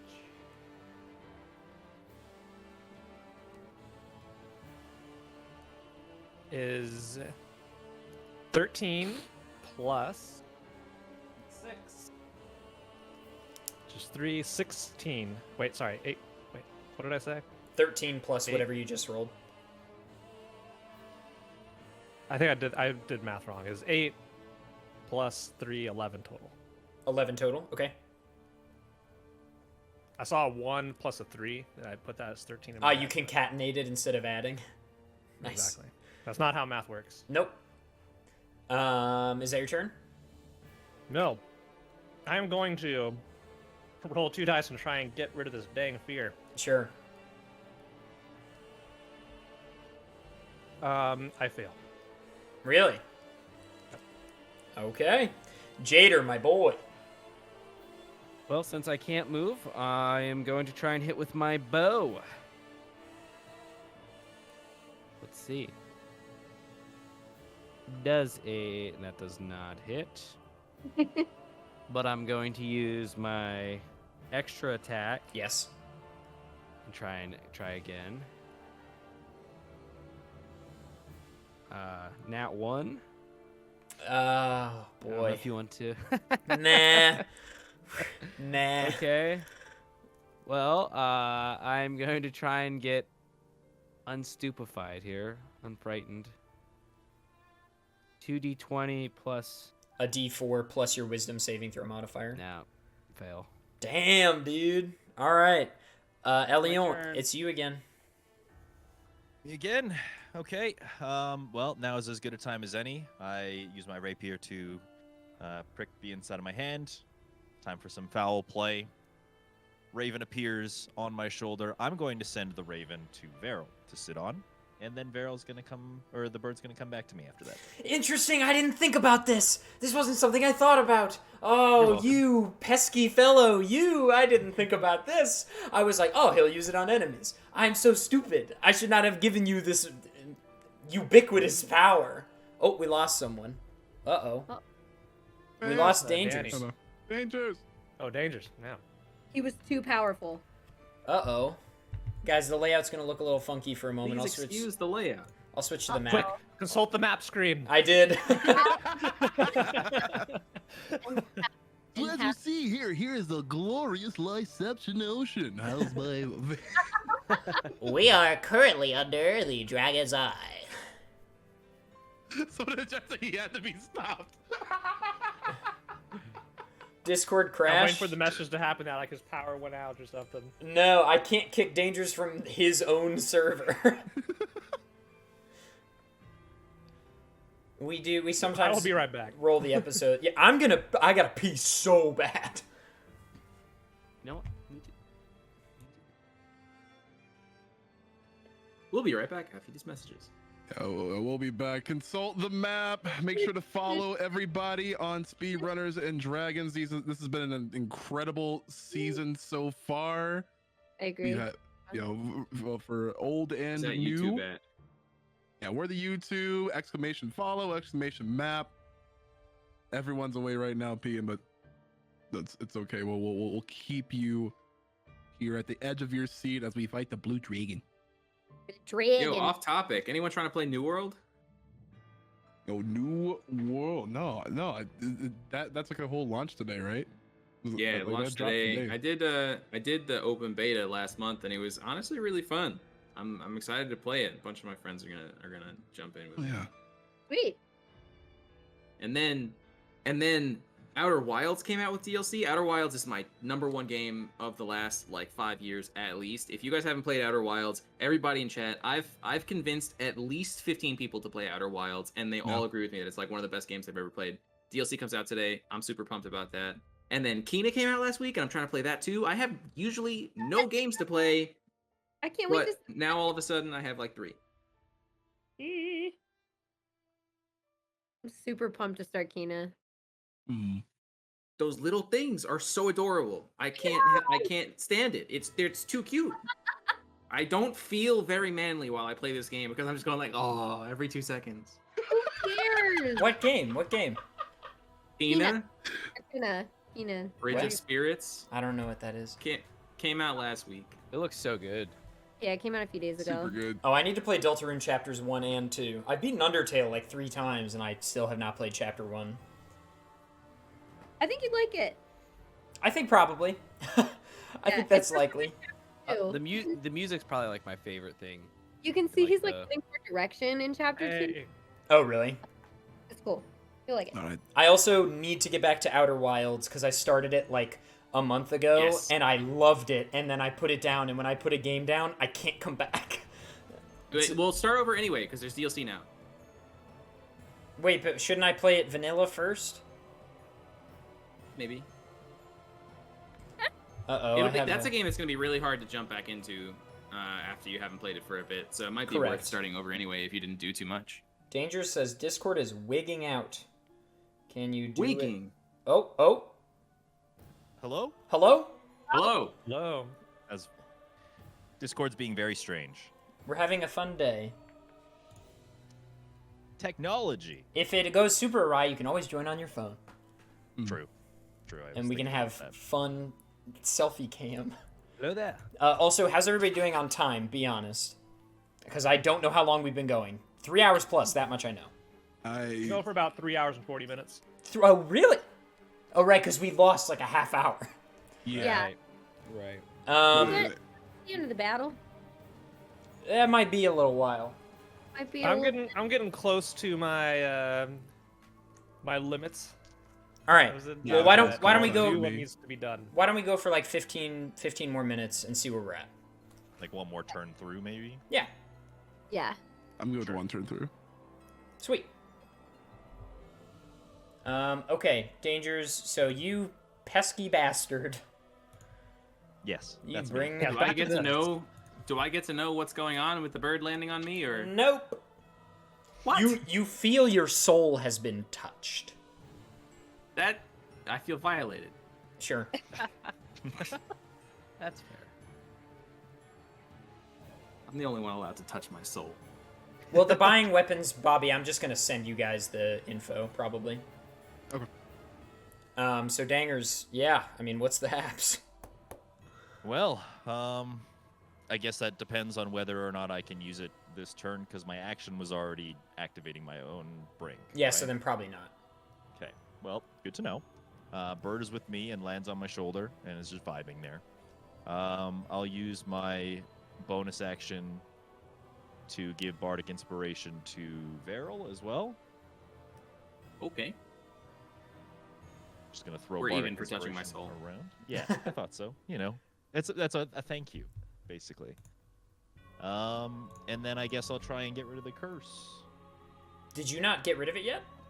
No, I failed. Ah. And also my song is over, so I'm back to just rolling, and I failed again. So. Oh well. Yeah, Silver Ring, thanks for the raid, dude. Up next is Dragon.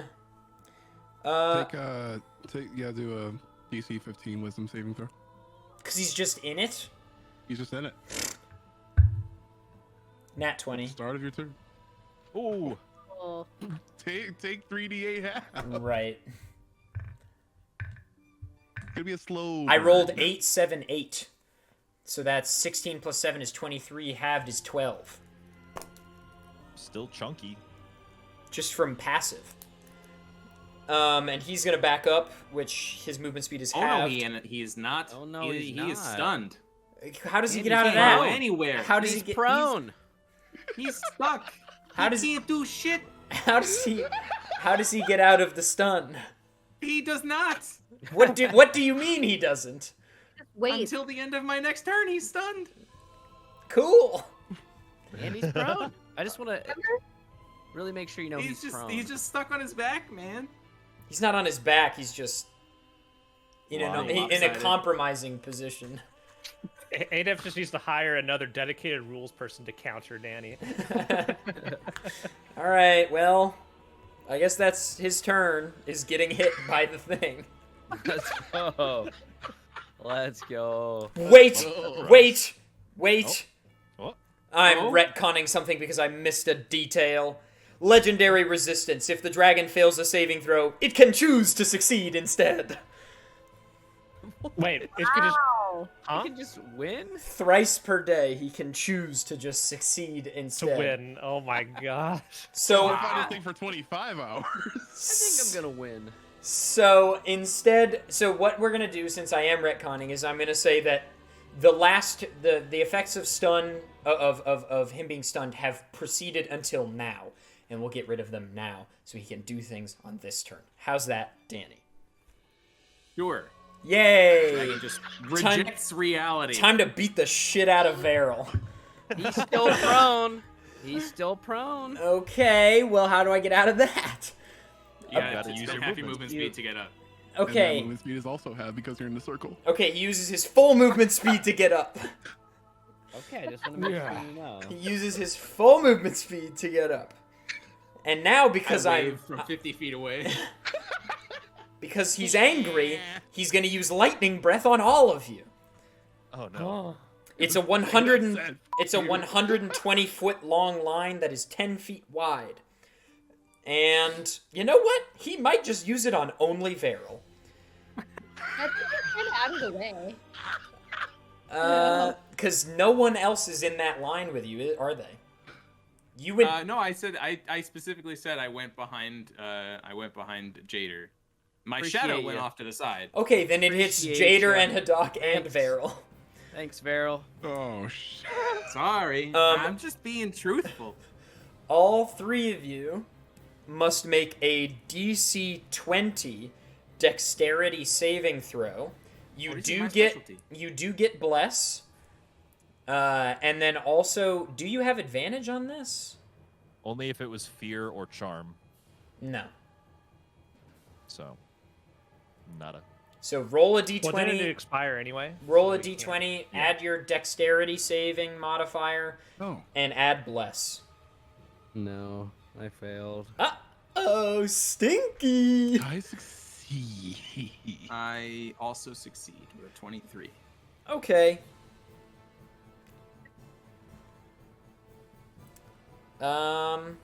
Oh boy. I need to buy die. I don't trust this Google dice roller, dude. It always hecks me over. Vaeril and Haddock, you take 22 damage. I take. I'm probably dead. Is that half? That's half. Okay, I take 0. Excuse me? I have evasion. My dexterity saves improve to half on success and 0 on fail. Okay. Or reverse that. Yeah. Jader, you take 44 damage. Cool. I'm going to Yikes. use my reaction. Yes, wait! This thing we've been waiting so long to see! Yes! It's finally happening. I As a wrote this like 3 months ago, and I've been just waiting for it to happen. As a reaction to this extremely devastating blow that's about to decimate Jader, the bird flies up into the air, dive bombs the attack, and nullifies it completely. So, Holy shit. that is only for Jader. That is only for Jader. Jader, you take no damage, and the bird disappears. I think I'm in love with Yo. Elion at this point. Yo. thing. He just literally saved my life. And Elio You're now welcome. doesn't get to do the super cool thing that only I know. Unfortunately. There will be next time. Stinky. That's a sick attack. Yeah, Like, it sacrifices the bird Yeah, in order to the- nullify one attack. The really sad thing about it is that I cannot, until a long rest, do my brink again now. So that's that. Otherwise, I am it'd be I'm super broken. honored. Powered. I am Yeah. honored it was used on me. Jader, you are more valuable than the life of an ethereal bird that can be summoned every day. Means a lot. Plethora. All right, Means a Jader lot. takes none, Vaeril takes none, and Hadak takes 22. I take 22. I mean, I could take it. There you go. Are there any... No, nothing else happens. That's the dragon's turn. It is now Vaeril's turn. Okay. I'm gonna Okay. I'm gonna run my 50 feet back to the dragon's foot, because dragon's in the same spot as it was when it was prone, right? Yep. Barrel's just putting the rubber glove on right now. Like, here we go. Here right. comes Barrel. Don't warp behind me this time. 22 to hit, and we're gonna roll damage. That is 8 damage. I'm gonna attempt to make this a stunning strike because I dislike what the dragon did last time. Okay. So 14 with the debuff, I guess, minus 1d4. It's a success. To be clear, The for dragon has succeeded. Okay, got it. I will now use my my second attack, which is a 21 to hit. Yes. And that does also 8 damage. I've Okay. been very in sync with my double attacks. I'm going to spend another key point to attempt stunning strike again. I just want to stun this dragon. And oh, sorry, I'm not rolling. This is you. That is a fail. But For the second time. I do believe the dragon shall say, maybe not today. All right, I'm just gonna get rid of all the dragon's uses of that. Sure. That's my plan here. It's a Good good am I plan. relishing in this? Like, no. No. It's your shadow's turn. It is my shadow's turn. PP stalling, As my that's bonus so good. action. As my bonus action, I'm going to teleport 50 feet away again. Are you behind Jader? Yes, same spot. Something he explicitly asked you not to do. Oh, you're right. You're right. I'll go at least like 10-degree arc towards my shadow, Okay. like rotated towards. My I'm not I gonna had to do be the in your arc meat length. shield, Varel. Yeah. I'm not trying to be a meat shield. All right, just kidding. I am gonna do the arc length. Oh my gosh! Don't do it.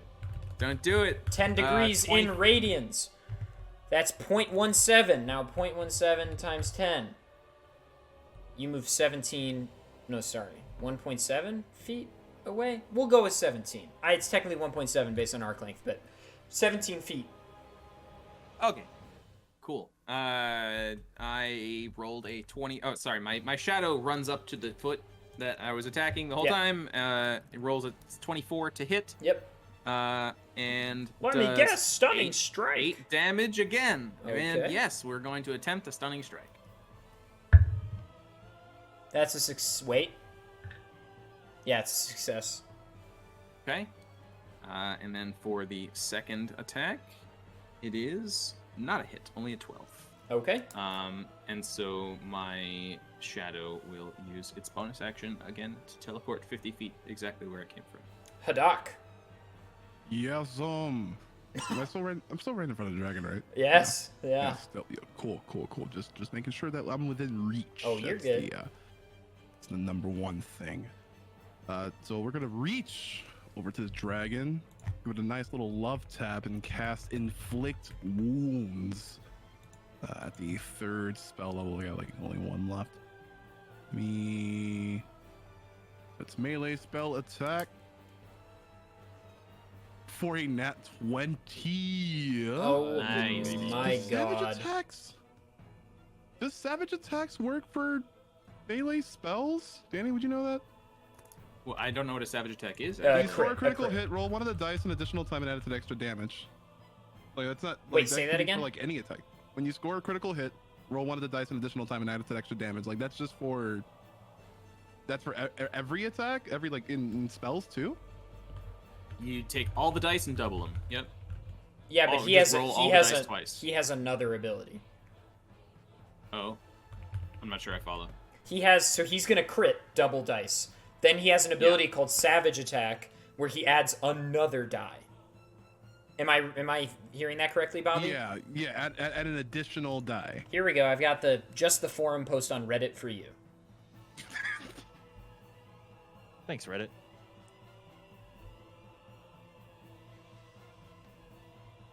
I would assume that it gets doubled as well if it's all being lumped into the same attack. Only modifiers don't get doubled. So is that The a dice do. Is that a? He's is more that a- just is that asking a if it- 10d10 or he's- 11d10? So how many does it do normally? At this spell 3d10? level, it's, 3d10. Okay, you double for the crit. That's 6. Then my understanding, you said you just add one more d10. Yeah. So 7. All right, I was just trying to figure out if it like affected spells or for like some reason. Like I don't know, just wanted to triple check. Makes sense that it would if you have to roll for it. Yeah, it's a Yeah. melee spell. Just go for it.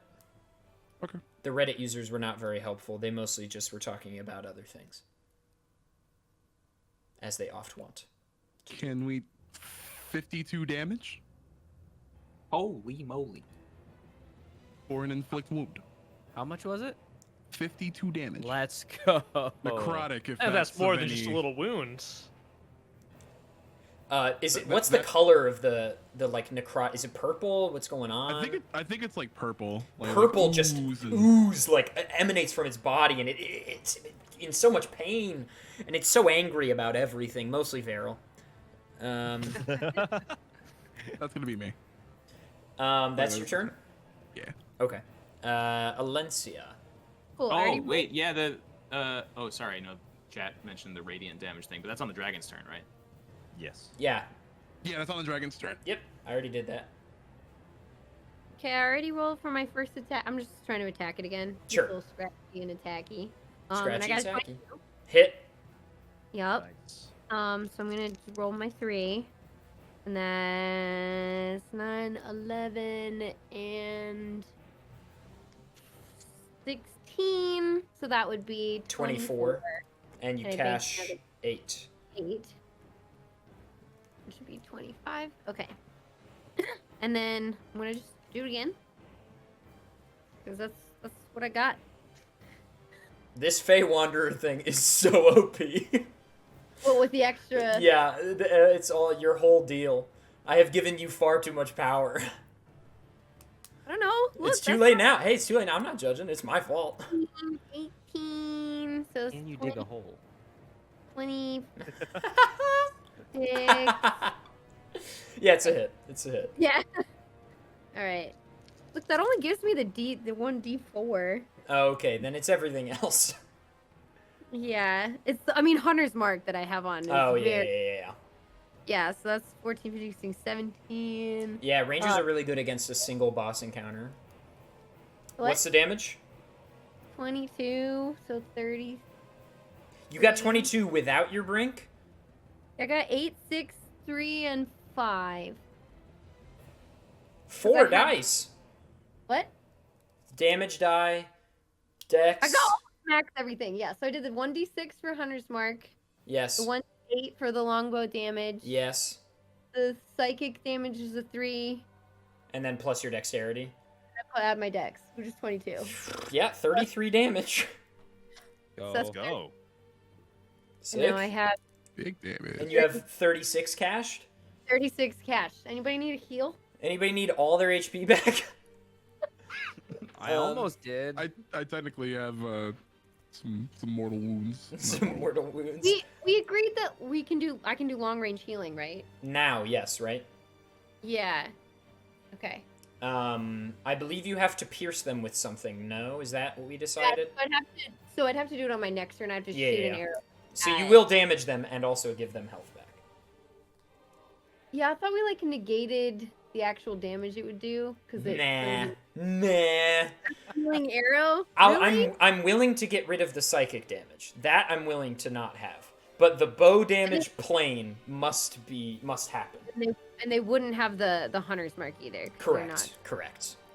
Okay. All right. Look, I'm not saying we can now finish this in like 1 or 2 more turns, but we can now finish this in 1 or 2 more turns, for what it's worth. Up next is Danath. Oh, unfright. Yes, unfright. You don't have advantage anymore, though. It's just 1d20. Yeah, well, I got a 19, and then I add... Plus bless, you innately win. Cool, you're free. Cool. Congratulations. Danath. Hooray. All right, well, I reached for my quiver. I'm like, well, shit. But I remembered I fired 2 flubs way back when, 2 turns ago. I feel like they would have landed within 25 feet of me in an arc around the dragon. So I want to use my movement speed What? to go over and pick up No. the 2 arrows I missed. No, absolutely not. I don't do any damage because I cannot attack the boss with my current equipment. So I am just going to sit here and try to be unspeared. You could like look for And I them, fail. but you can't walk up to him anyway, so you can't. Are we the I only was two that walking are still in the frightened? Yes. I rolled a 1 and a 2. But, okay, yeah, I fail. That's my turn. Jader, let's go, Jader. Right. Well, let's dig we another could probably hole, shall say that. We could probably say that you picked up arrows in a shop. No, I think that's fair. Yeah, I don't know. Like, everybody else has the Infina arrow blessing from me, so I think you can shoot if you want, Danath. But it seems like maybe you don't want to. Well, I will unlock the infinite arrow for next turn. Okay. Jader, what's your plan? I think we're gonna dig a hole. Okay. We're gonna try to make you prone again. You know, you could just putting this out there. Use your new thing. I thought about it, but how would that help? I don't know. Be cool though. Does it do more damage? It doesn't. I don't think it does damage. It would have the least we did- same effect as a hole if it were beneath it. Does that make sense? Yeah. Okay. Why not? Let's do it. New Say thing? say the words. Say the Let's words. do it. Black hole. Oh. I say black hole, and when I say this, I can point to a spot, and a small black orb appears and destroys every non-living thing in a 15-foot radius. And I'll say that you can point. The deepest you can point is the hole you already made, Right. which it is now. Well, it's not in there anymore, so it'd have to be just beneath its feet. But you can get a 15-foot instead of a 12-foot. Does that make sense? Let's go. Yeah, 15-foot. So is this like a excavate in space? Yeah. Yes. Like it could be. It on can a be wall placed or a anywhere tree in or- midair. Oh, gotcha. That's pretty sick. Cool. The lore behind it is pretty dope, if I do say so myself. Strength saving throw, no? Yeah, DC 16. Oh, that's a fail. Let's go. So it takes 15 damage. Plus a D4. Okay. I can roll that. That's 2. So 17 damage. Very nice. gonna try and get it's unfrightened. it's prone again. I'm And it's gonna try to not get using its safety legendary resistance because it's waiting for Vaeril. All right, come on, baby. She's got vengeance to give failed. Vaeril now. You Failed. failed? Failed. Okay. Failed. Do we want to do another turn? One more? Do you think it can be done in that time? It's definitely possible. Let's do it. Don't Real count quick. on me. Let's get a yes. still Let's get a yes frightened from here. everybody just to make sure. Yeah, this Yes, is let's a do it. mutually consensual thing. And don't feel pressured. Say no if you don't want to do it. Just say no, kids. Yeah, I don't mean to be like the No. the bearer of bad news. It's fine. It's fine. Bobby's been streaming all day, baby. Gamers. Well, I mean, Our party stands on the precipice. The PB precipice? No. A different precipice. Our party stands on the precipice of defeating possibly an ancient dragon from years long past. The dragon is weak. But does it have another trick up its metaphorical scaly sleeve? Who knows the answer to that question? Me. But you don't yet. Thank you everybody so much for watching this episode of Speedrunners and Dragons. I will have to put this into Adobe Premiere just to stitch 2 clips and then wait like 8 hours for it to render. So I'm really excited for that. But thank you everybody so much for watching. Since everybody's kind of faded, I'll do the plugs for everybody. I keep tabs on all the team anyway. Dangers, currently doing Super Mario Galaxy. Luigi, any percent, just got into top 15, moving into 120 star. More Fall Guys soon, more Odyssey soon, mainboard marathon soon. Who knows? I can tell you. No. Oh, okay. Yeah, what's up? Tomorrow I'm actually doing an Odyssey mainboard marathon that's like a subathon. So if I get subs, I keep getting moons, and I do like all the categories on the main board, which is like a 24-hour affair. If we get that far. You will. That's what's happening tomorrow. Dangers, 24-hour stream tomorrow. Constant content. That's gaming. Daniel B, currently prepping for the 3D Zelda Glitchless Challenge. Up next is learning Wind Waker HD. Danny might also play some Outer Wilds, I'm assuming, because it's like his favorite game or whatever. Yeah.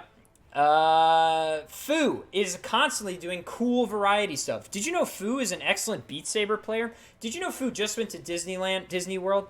Did you know Fu will probably come back on stream and talk about that experience and show photos and talk about it? We're gonna play Khianna tonight. Okay, that. Very excited. Bobby. Did you know Bobby's going for world records in Bloodstained, Curse of the Moon? Which one of them? I'm not sure, but he's going for them, too. And soon, Bobby will be the inaugural guest on my GDQ Hotfix show that's brand new. That's right, I've got not one but two, called PB Precipice. Bobby's going to be the first guest on Halloween afternoon. Also, Bobby runs his own show that has currently... Am I allowed to announce the name of it? Is that... I think I want everyone to be extremely anticipating Okay, of this, there is some GDQ Hotfix stuff happening on Friday for Bobby that I might also be helping with. Who knows? And get excited for that. Bobby's also just constantly doing cool shit, so you should be there. Also, look out for charity stuff on Bobby's stream in the month of October. Oh, thank you for catching that. I love you. I love you too. Fant_television hosts a link to the past rando tournament streams on the regular. Not only that, but he's an experienced rando player himself. A link to the past. Ocarina of Time. End of list. That's the games that you'll see. Sometimes Fall Guys, sometimes not. But that's basically the content. Also, Fant does casual streams. Recently played Return of the Obra Dinn, a game I really want to play. Fant also uploads cool piano YouTube videos to his YouTube channel. Check it out. Subscribe. Fant's pushing for that fat foul. So let's get 1,000 subs. DGR_David. Super Mario Maker player. That's all he ever says that he does. But there's other stuff. Dave and I have been doing a blind race of a GameCube game like every week. And so far, Ratatouille, pretty fucking good. It's like a really good video game. So the speed run's cool, but all right, Big Kitchen can die. Big Kitchen's a bad level. Big Kitchen can die. But the speedrun skips Big Kitchen. Guess who just submitted Ratatouille any percent for AGDQ? This guy. Dave, also cool stuff coming in the future that we're not supposed to say anything about. But be on the lookout. Eyes open. Also, we've had boss music playing this whole time. Dave also sometimes speedruns New Super Mario Bros. U. To those who know her well, it's called New Soup. U. And as for me, tomorrow I'm doing a blind race of Pokemon Crystal Clear with Party Arlie. I don't know if any of you know her, but she's super cool. And we're doing a race of that game tomorrow. And then on Thursday, something else is happening. And then on Friday, Dave and I are playing... Oh, yeah. This. Get it out. Oh yeah. Curious George. Curious George for GameCube. there. And I think that's it. I think that's everybody's things. If you're on the YouTube, please subscribe to Speedrunners and Dragons. It would just make my day. Please, I want to go do a film shoot with adef here at 10,000 subs. Yes. Also, Fant, I have an idea that I'm going to talk to you about later. I'm going to find a raid target. But everybody, thank you so much for watching on the YouTube. Peace out. Have a nice day. Get vaccinated.